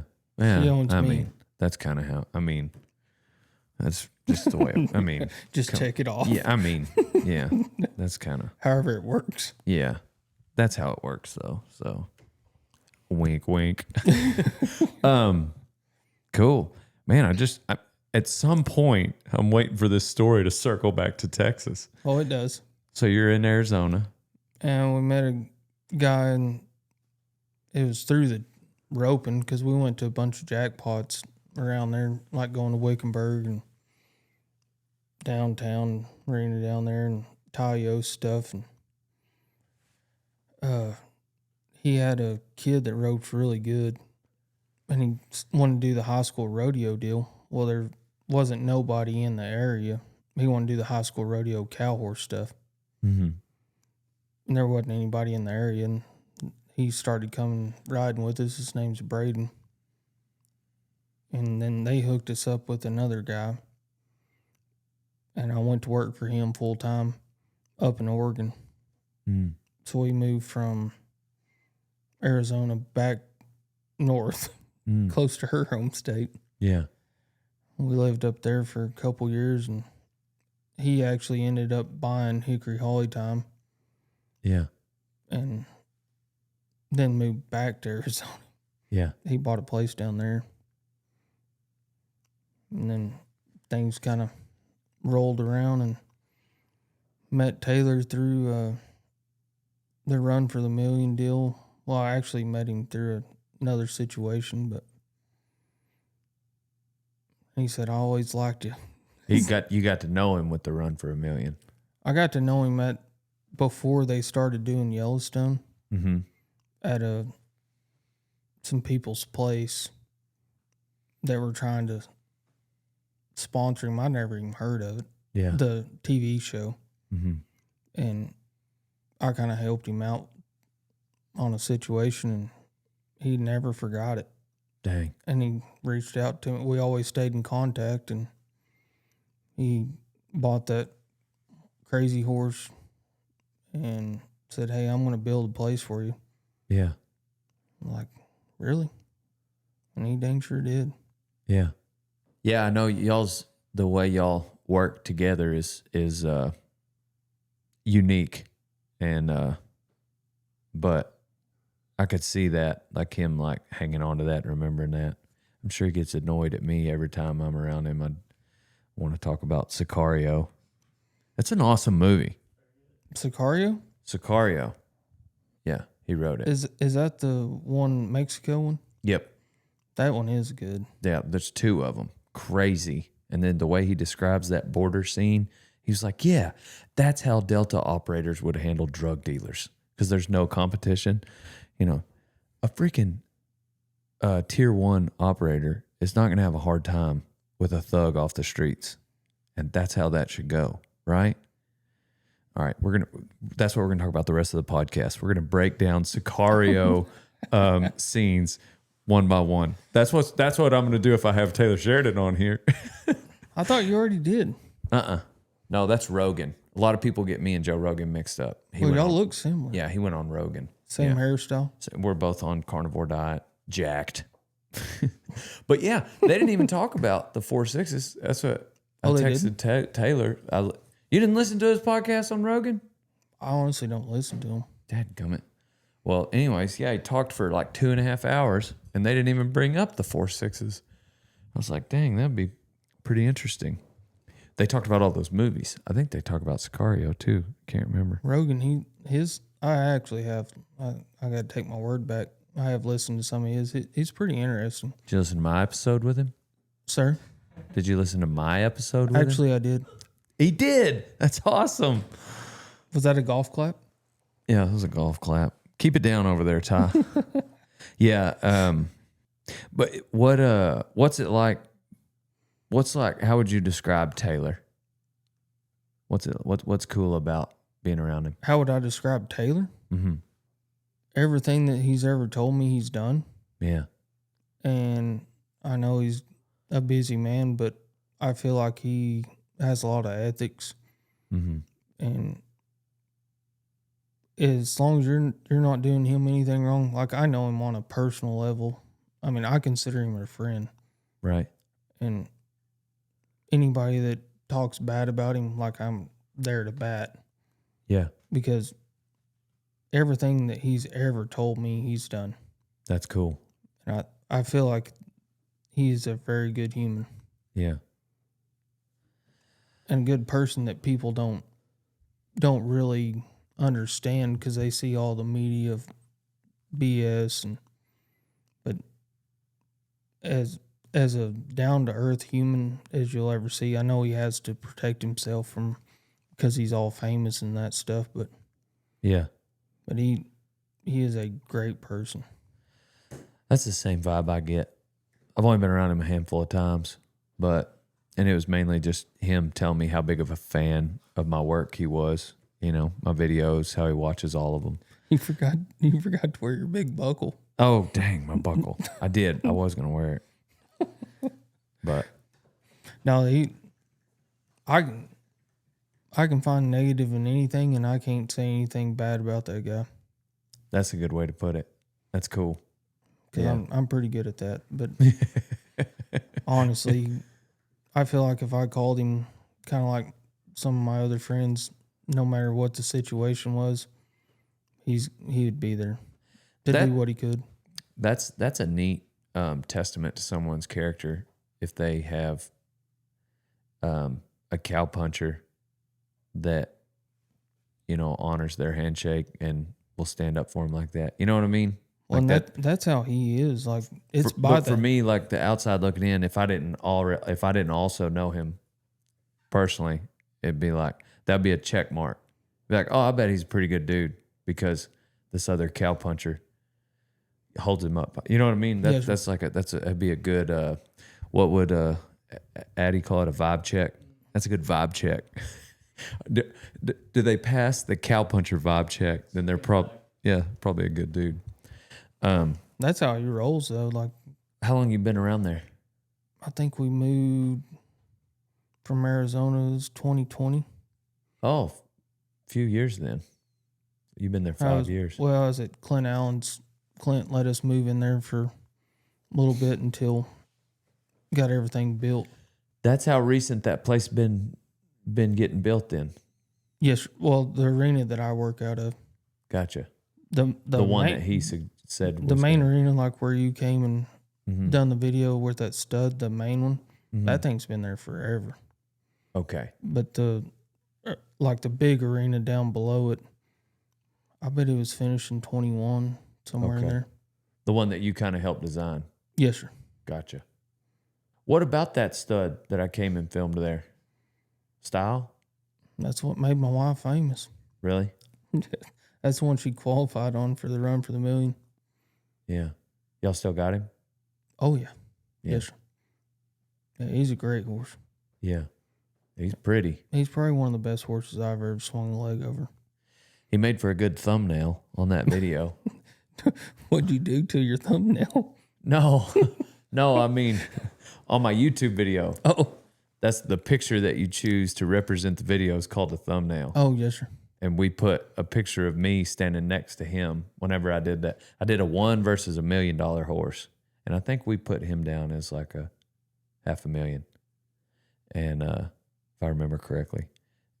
But we put him as the thumbnail. He's just so pretty with that long mane. He is a beautiful horse. I would say let's bring him here and try to pick up on him, maybe buck him.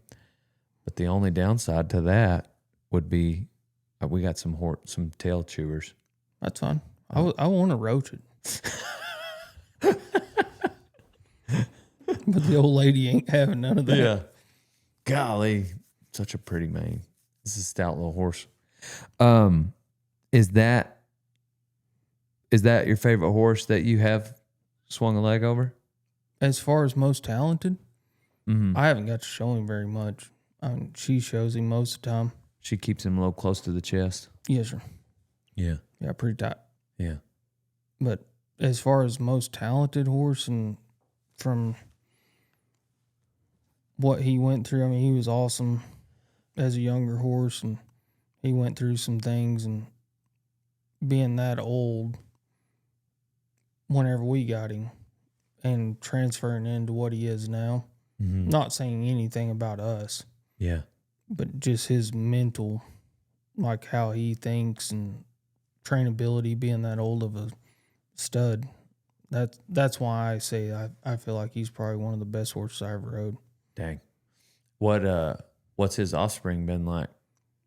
Honestly, I hadn't got to ride one You yet. don't know yet? Yes, we have Yeah. some yearlings. Well, I take that back. Lane Ivy brought one over that he had swapped for. She was really green, but she felt like a really good horse, but Yeah. she was just too far behind for us to try to do anything on. Training horses seems to be one of those trades that a lot of people get burnt out on. How have you kept from that? Oh, I'm burnt out. Oh, you are. So do you get tempted to go back to my punching roots. cows? You do? Yes, Yeah. sir. I think about it every day. Really? But, I mean, that's what I feel like. I mean, that goes into a whole different story, but that's what I feel like I am here for. I mean, that's what I was designed to do. Mm. So I'm just going to have to figure out a way to push through it. 'Cause Cope with it? I figure everybody gets burnout. I mean, I'm sure you get burnout Yeah. doing your job, taking videos and podcasts and stuff, but that's what you're good at. Yeah. So you got to figure out a way to push through it. Well, then also bull riding. Oh, I forgot about that. Yeah. 90. Also, yeah, being the world's greatest bull rider. There's that too, oh. you know. So yeah, maybe there's some type of balance where you can, I mean, you're best friends with Taylor Sheridan, so you can sneak over to the 4.6s every now and then. Well, I wouldn't call him my best friend, but he probably doesn't think that, so I don't want to say that.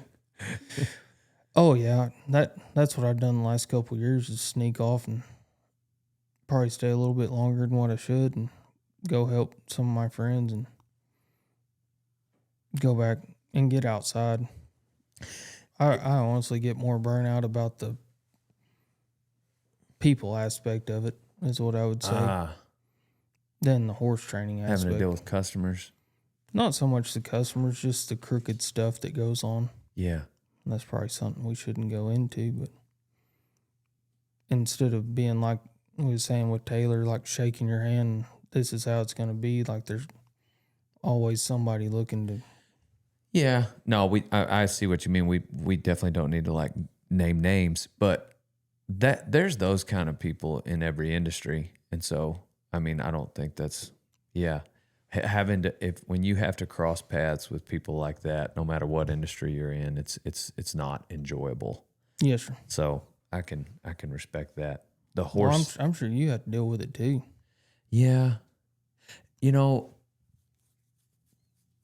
it's crazy. The older we get, the fewer of those good friends that, you get to. It seems like when you're in high school or even in college, it's just like everybody is this one big, like you meet somebody in class or whatever at this job and you feel like you're best friends. And then it seems like later on, it's maybe not quite everybody. Yes, sir. But, and the people trying to use you, that's what wears me out.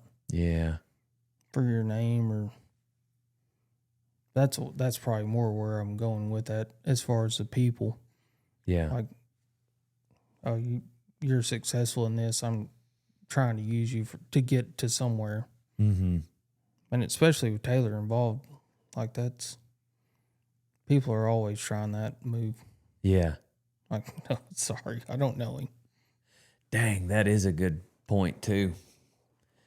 Because your name carries a lot of weight in this industry, and so I don't know if I'd go that far. But the horse side of it, you don't get as tired of as fast. No, sir, I love the horses. Yeah. And this whole little baby story we talked about, if it wasn't for a horse, I wouldn't have a story. Yeah. So whenever I was at Craig Cameron's, I was there 2 summers. One of them, I think I was 13 and 14 or 14 and 15. I wasn't driving, so it must have been 13 and 14, but I can't remember which summer it was, but he was standing in the round pen at his house, and it was a clinic, and so there was a bunch of, guests there, and I can just remember it really registering this one day when he said, it doesn't matter what you're doing, whether you're training horses or an astronaut, if you're doing what you were meant to do on this earth, then there'll be days where you wished you were doing something else. yes, sir. And I've tried to remember that. I have remembered that, anytime I was, like when I was at school and trying to finish school, and at any job I had, the feedlot, I was like, no, I'm not meant to be here. I got to get out of here. That wasn't what I was created for. Yeah. The thing that drives me that I don't enjoy about my job is when I have to go to a booth, and, you go to early days, like I'd go stay every day, all day at the booth if I had one, and that got so old quick. It's just not what I had signed up for. The people were fine. Yes, sir. I enjoyed meeting fans. It wasn't that. It was just, you're in a building standing on concrete all day. That got old. But anyway, it's not about me. That's not what this podcast is about. No, but it's awesome to hear, like, everybody, to me, everybody has a burnout stage. Yeah. No matter if you're Donald Trump or Pablo Escobar. Yeah. I mean, from the top to the bottom of whatever, I'm sure them guys have, like, dealing with this, dealing with that, whether you want to push through it or not. I guess that's up to you. The thing that's different for me now, whenever I have those bad days or days I wished I was doing something else, not necessarily a bad day, the thing that's different for me now than maybe 10, 15 years ago is the perspective I have on maybe cutting hay while the sun shines. Yes, sir. Like when I am standing in that booth, like, hey, these, number one, these people are fans. They watch your videos. I don't care if anybody buys something or not, but it's also, that is a time for my business to grow. And I have had points in my life where I was more hungry, and, there was a, That makes a lot of sense right there. And for you, I can imagine you're like, hey, there are these rats in the industry that maybe I cross paths with occasionally, but I am still getting to work with horses, and I know what it's like to be hungry. And so let's cut hay while the sun shines. And I used to be more that way. I used to be able to block it out. Mm-hmm. But not saying I've done anything, but all the accomplishments that I've had, like the world's greatest, the snaffle bit, the derby, the bridle, like winning all them championships, maybe that took a little hunger away. Mm. Like where you don't feel like you have anything to prove. Yeah, weren't you the youngest $1 million rider. $1 million. Yeah. But that shouldn't even matter because it should matter about the horse. Mm-hmm. But whenever, I don't know, maybe that's just how things work. Like I feel like there's a plan for everyone. So, do you ever think about the work ethic of Kobe yes, sir. in your horse training?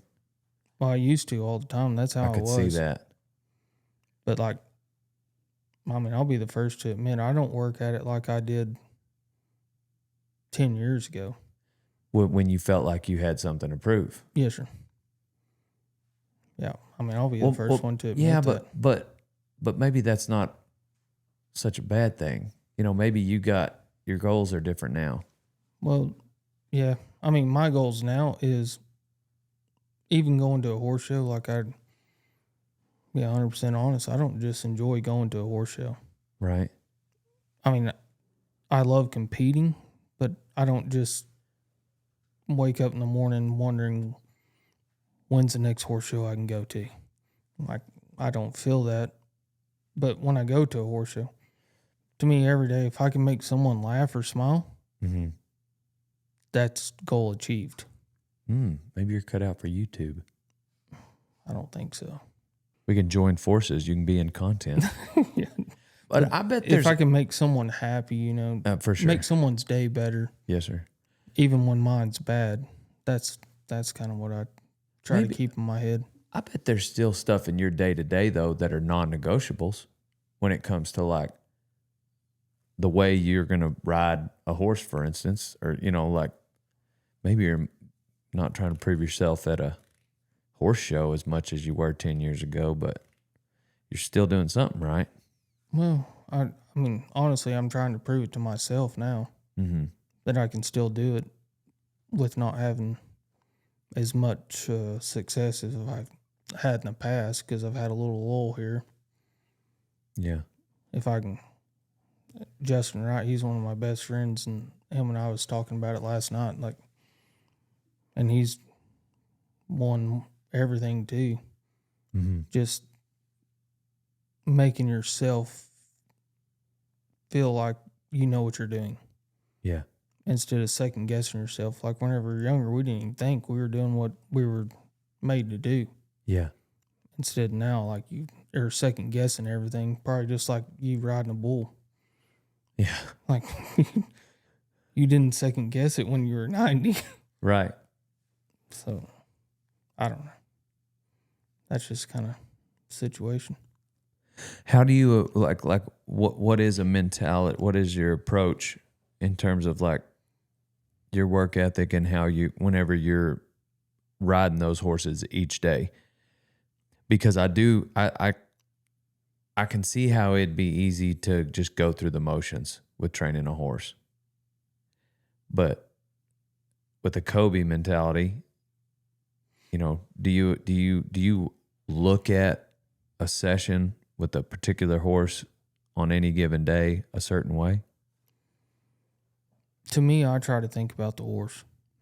I mean, I'm not saying that I do that like I should, because if I'm in a bad mood, sometimes I'll just walk off or get off, because I want to think about the horse, of what each horse needs that day, because every horse is just like us humans. They all need something different done to them. Like this horse may be stiffer on the left than he is on the right. So I want to address that. And this horse may be really hot, and this one may be pretty lazy, and I need to kind of motivate him a little bit. So I try to think about how each horse as an individual throughout the training process, what I need to do each day. So you're just trying to stay focused on the task at hand rather than just let your mind wander. Yes, sir. On a phone call you got, or... That's why I don't try not to answer the phone very much. Yeah. Because you get sidetracked, and I mean, I'm sure you know all about that. Yeah. But if you can train each horse to the best of his ability, that's a win. And it may be a youth horse, Right. at the end of the day. But to me, I think if I can train this horse to the best of his ability without forcing him into it,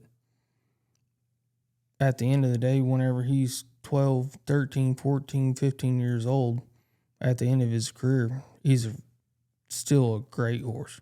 Yeah. Instead of like trying to make him do everything that I want him to do just to go try to win the futurity. Yeah. Like I want to think about longevity, not just this year. Mm-hmm. That's kind of my mentality about it. Yeah. I think that's respecting the animal. Mm-hmm. That's how I try to think.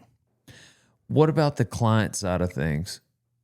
You know, there's a big, because I feel like you're playing a different game than if I were to just go train horses and charge, you know, $1,000 a month.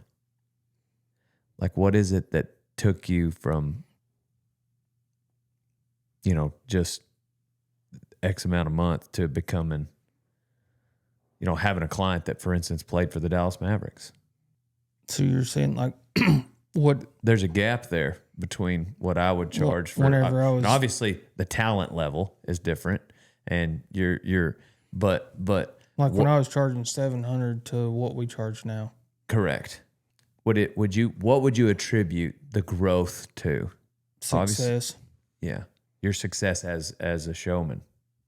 And proving that I'm worthy of riding a good horse. Gotcha. And them sending it to me and trusting me through my process. I'm going to take care of your horse. I'm going to do the best of my ability to get the best ability out of your horse. Mm-hmm. And win. I mean, obviously winning.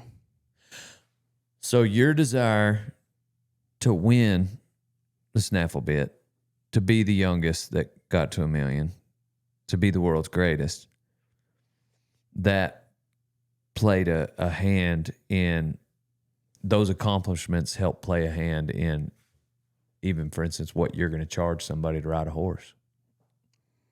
Yes, sir. I think it does. Yeah, I mean, obviously. To me, and this is going totally off subject, but to me, as horse trainers, we need to all get on the same page.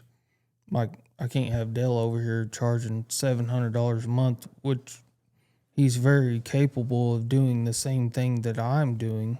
Right. And he just needs the right horse. Mm-hmm. If you're charging $1,000 and I'm charging $5,000, Mm-hmm. who are they going to send the horse to? Right. I mean, I'm just using it as a wide gap. Yeah.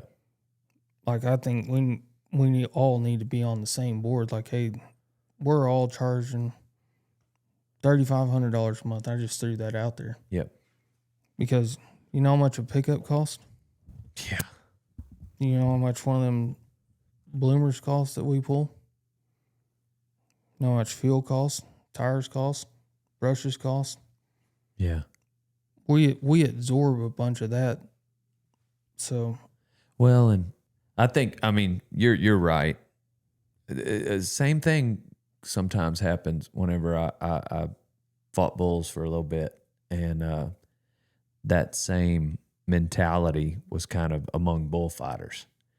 And I bid a rodeo, and fought the rodeo, but then talking to a mentor, I had bid it too cheap, and so coming back, you know, I upped my price, but part of that was, you know, to Trying to get respect the the business. industry. Yeah, I was trying to get their business the first time, and I was just like, well, this is more than I'd make working for the stock contractor, because it was a committee hire. And anyhow, I just kind of learned that lesson the first time I bid a committee rodeo. And but looking back, you know, there's also a level of you get what you pay for, you know, and there's a big difference between me, who is coming off of like stock contract, you know, just working for stock contractors, which there's nothing wrong with it, but you go to your first committee, you know, hire show, there's a big difference in me and Cody Webster. yes, sir. You know, and so he charges more, and if that rodeo wants the best, then they should probably be prepared to pay for the best. Yes, sir. And I bet that same thing applies to horse trainers. You know, it definitely would if they were paying me $700 as opposed to you, you know, $2,500 or whatever it would be. Then, but yeah, I see where you're coming from too. If the industry got on the same page where there was at least a respect level to fellow horse trainers. But so I get a lot of people that I'm not trying to. I hope this isn't too personal. If it is, I can take it out. But essentially, like at your level of horse training, like for you, what's your main goal and your source of revenue? Is it the horses you ride for people? Is it selling horses? Is it and As far as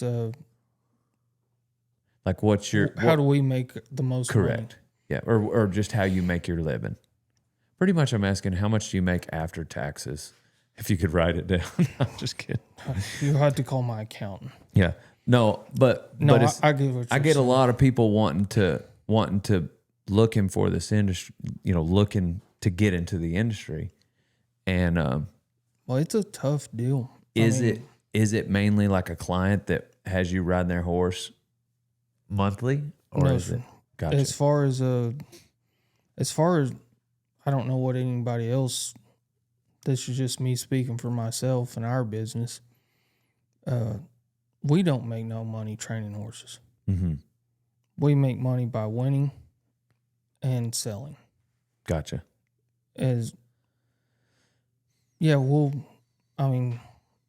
have a nice little deal where we're at, whatever, but at the end of the day, as far as if I had 75 horses in training, I'd make the same as I had with 20 horses. Mm-hmm. With the training. The way we can make money is by selling horses and winning Yes, sir. and owning them ourselves and trading, Yeah. doing that kind of stuff. But as far as the training goes, that's just a wash. Right. And that's what I suspected. You know, I don't know how, to be honest, I don't know how someone at your level, you know, operates with that. I know that for me, the most horses I've ever had, outside horses at one time, was like 6. And it was just, I enjoyed trotting in circles, but very amateur, you know. Yes, sir. And I don't know. It seems like such a tough life, and It really is. And I hate to discourage anyone from doing it, but it is tough. I mean, there's a lot of rewards to it. mm-hmm. I mean, honestly, I wouldn't have met you if I wouldn't be doing horse stuff. Yes, sir. All the people that I've met, the horses give me everything. But as far as financially, you have to think outside the box. Yes, sir. And That's the way such I a think. good line. That's exactly what every young person needs to hear. You've got to have some sort of twist on it. Yes, There's sir. got to be thinking outside the box. I was talking to one of my last guests, Bill Brown, and because I get a lot of people reaching out to me, and that's what makes me ask some of these questions. It's like I'm thinking of the 24-year-old who is a bartender in Missouri who wants to come out and ride broncs, which was Donnie, or the lineman from Tennessee who was here before him, Wes, who was 23. Yes, sir. You know, and like, hey, I want to get into ranching. And, you know, I've had guys come here and they're just like, or girls, it's like, I want to run a ranch one day. I want to be a cowboy. I want to be a rodeo cowboy. It's just like, guys, you can do it, but there's going to need to be some type of thinking outside the box along the way, especially if you're going to run a ranch. Like, okay, well, hold on. I can teach you how to work on one, maybe, you know, but there's a naivety that comes with it from people that don't know anything about the industry. And I think that horse training is one of those, you know, parts of the industry where people can just like get a little lost on. Well, first of all, you've got to love the horses. I mean, that at the end of the day, if that's your passion, no matter what, you have to love the horses. Yeah.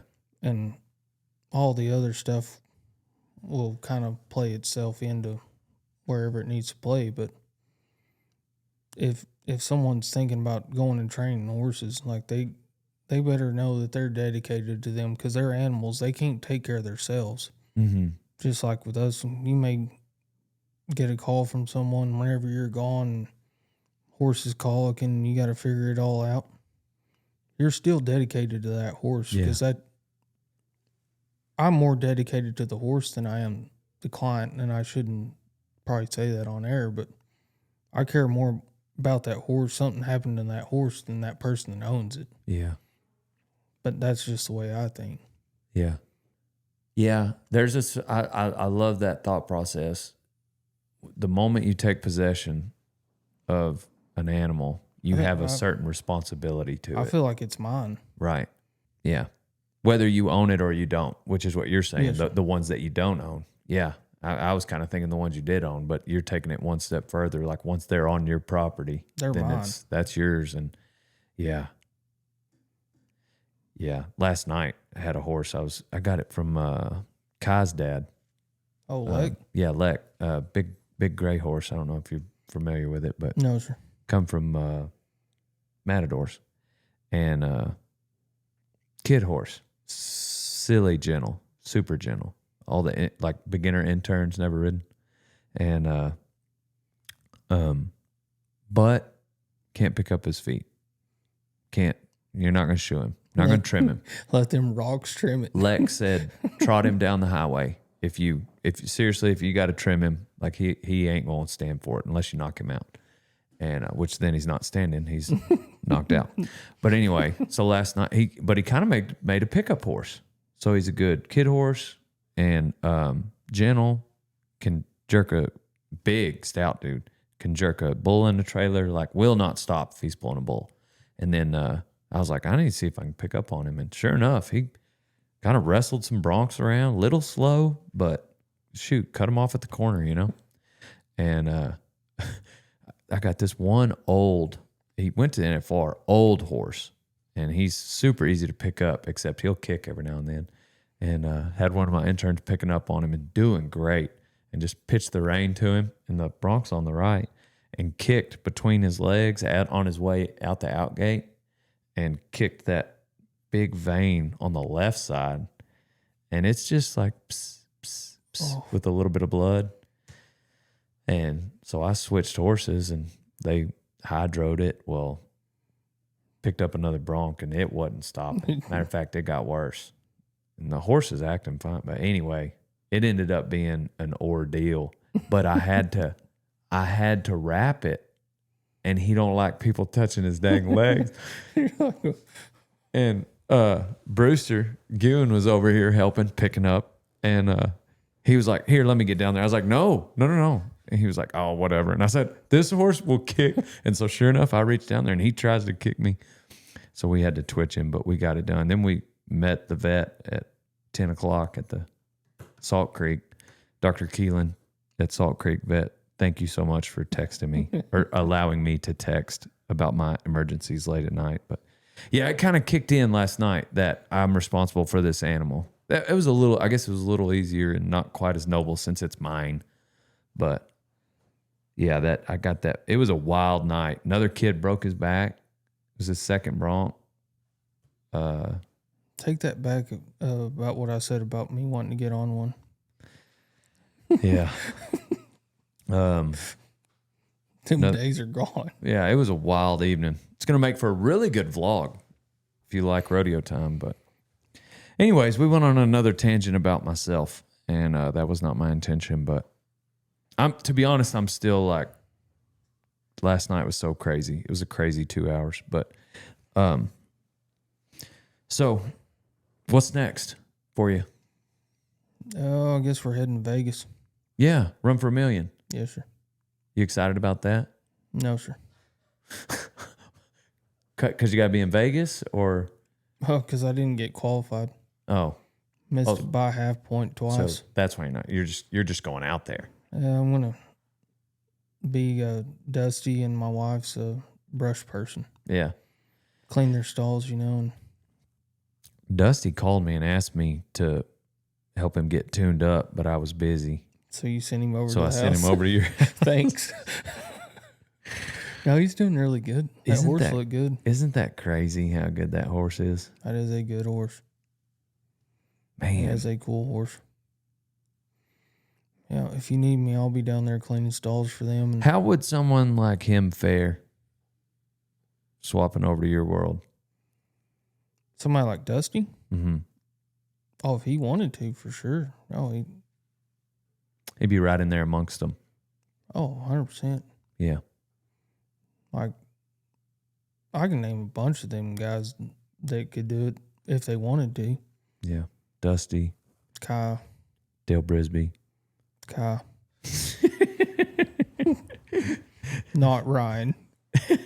Not Ryan Wakefield. I'm just kidding. Yeah. Well, even like Mark and Bones, if they ever really truly wanted to do it, Mm-hmm. no, yeah. Yeah. I guess the reason I asked about that time frame, I about people showing, guys showing when you were in high school in Guthrie. I feel like has it gotten a little more popular since then, or I were there think- as many guys showing horses that we just didn't know? I think now it's way more popular. That's what I felt like. I mean, Why do obviously, you think that is? media. Guys like me talking about it. Oh yeah, 100%. No, I'm being serious. Really, Yeah. and just the internet. Mm-hmm. And everybody knows about it. Yeah. Going and showing, and You can see it think- happening. Like this just happened. You see a video of it. so like, yeah, and everybody's always on their phones, which I don't like. But Yeah. Me neither.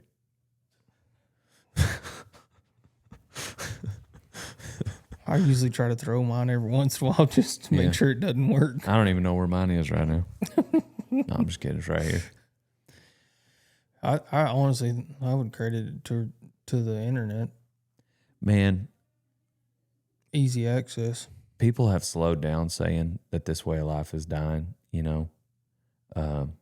It's not. I don't think it is. I've been saying that for several years. That's why we named the Netflix show How to Be a Cowboy, because I was like, hey, people message me every day. How do I get started ranching? How do I get started rodeoing? I was like, let's call it, because I had interns. I was like, let's film me training these interns. We'll call it How to Be a Cowboy. And so that's what but it was based on the fact that I think there's so much interest.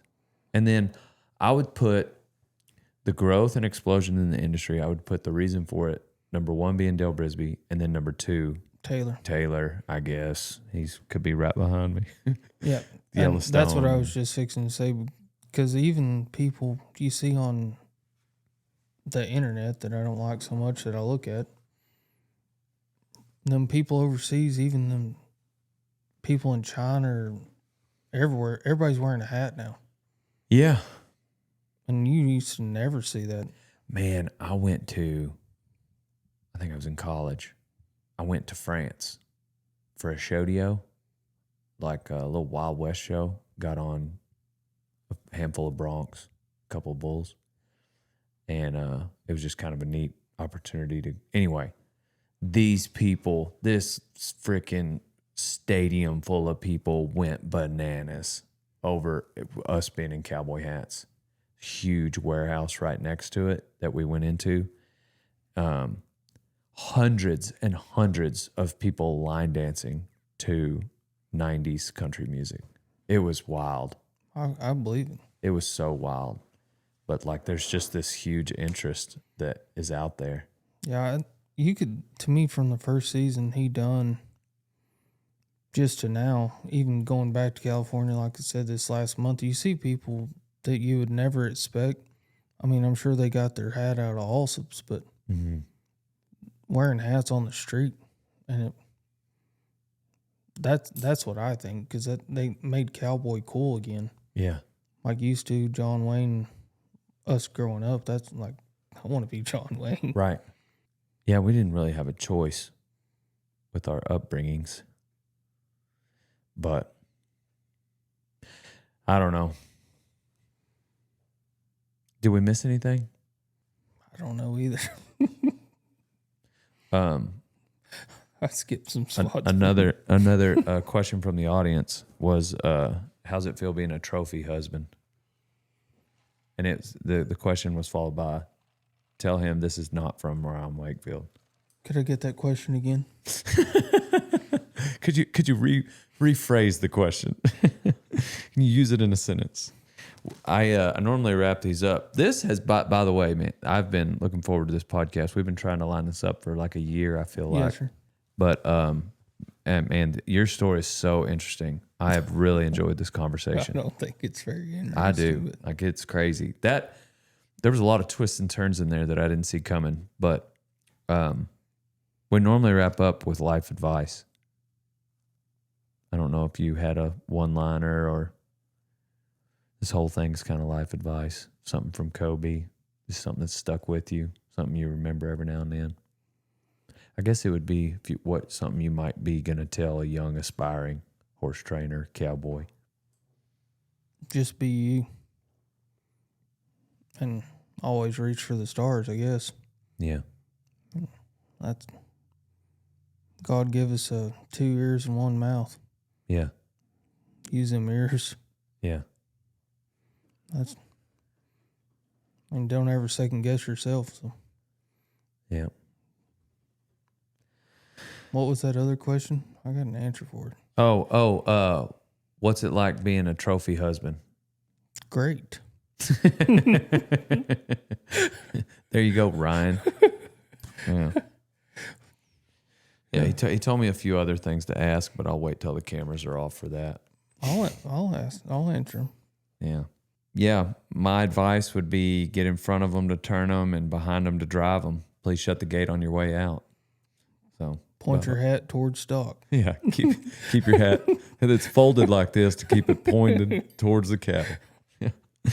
All right. Well, thank y'all for listening. Thank you, Kelby, for making the drive. And we're on to the next one. Pow, pow.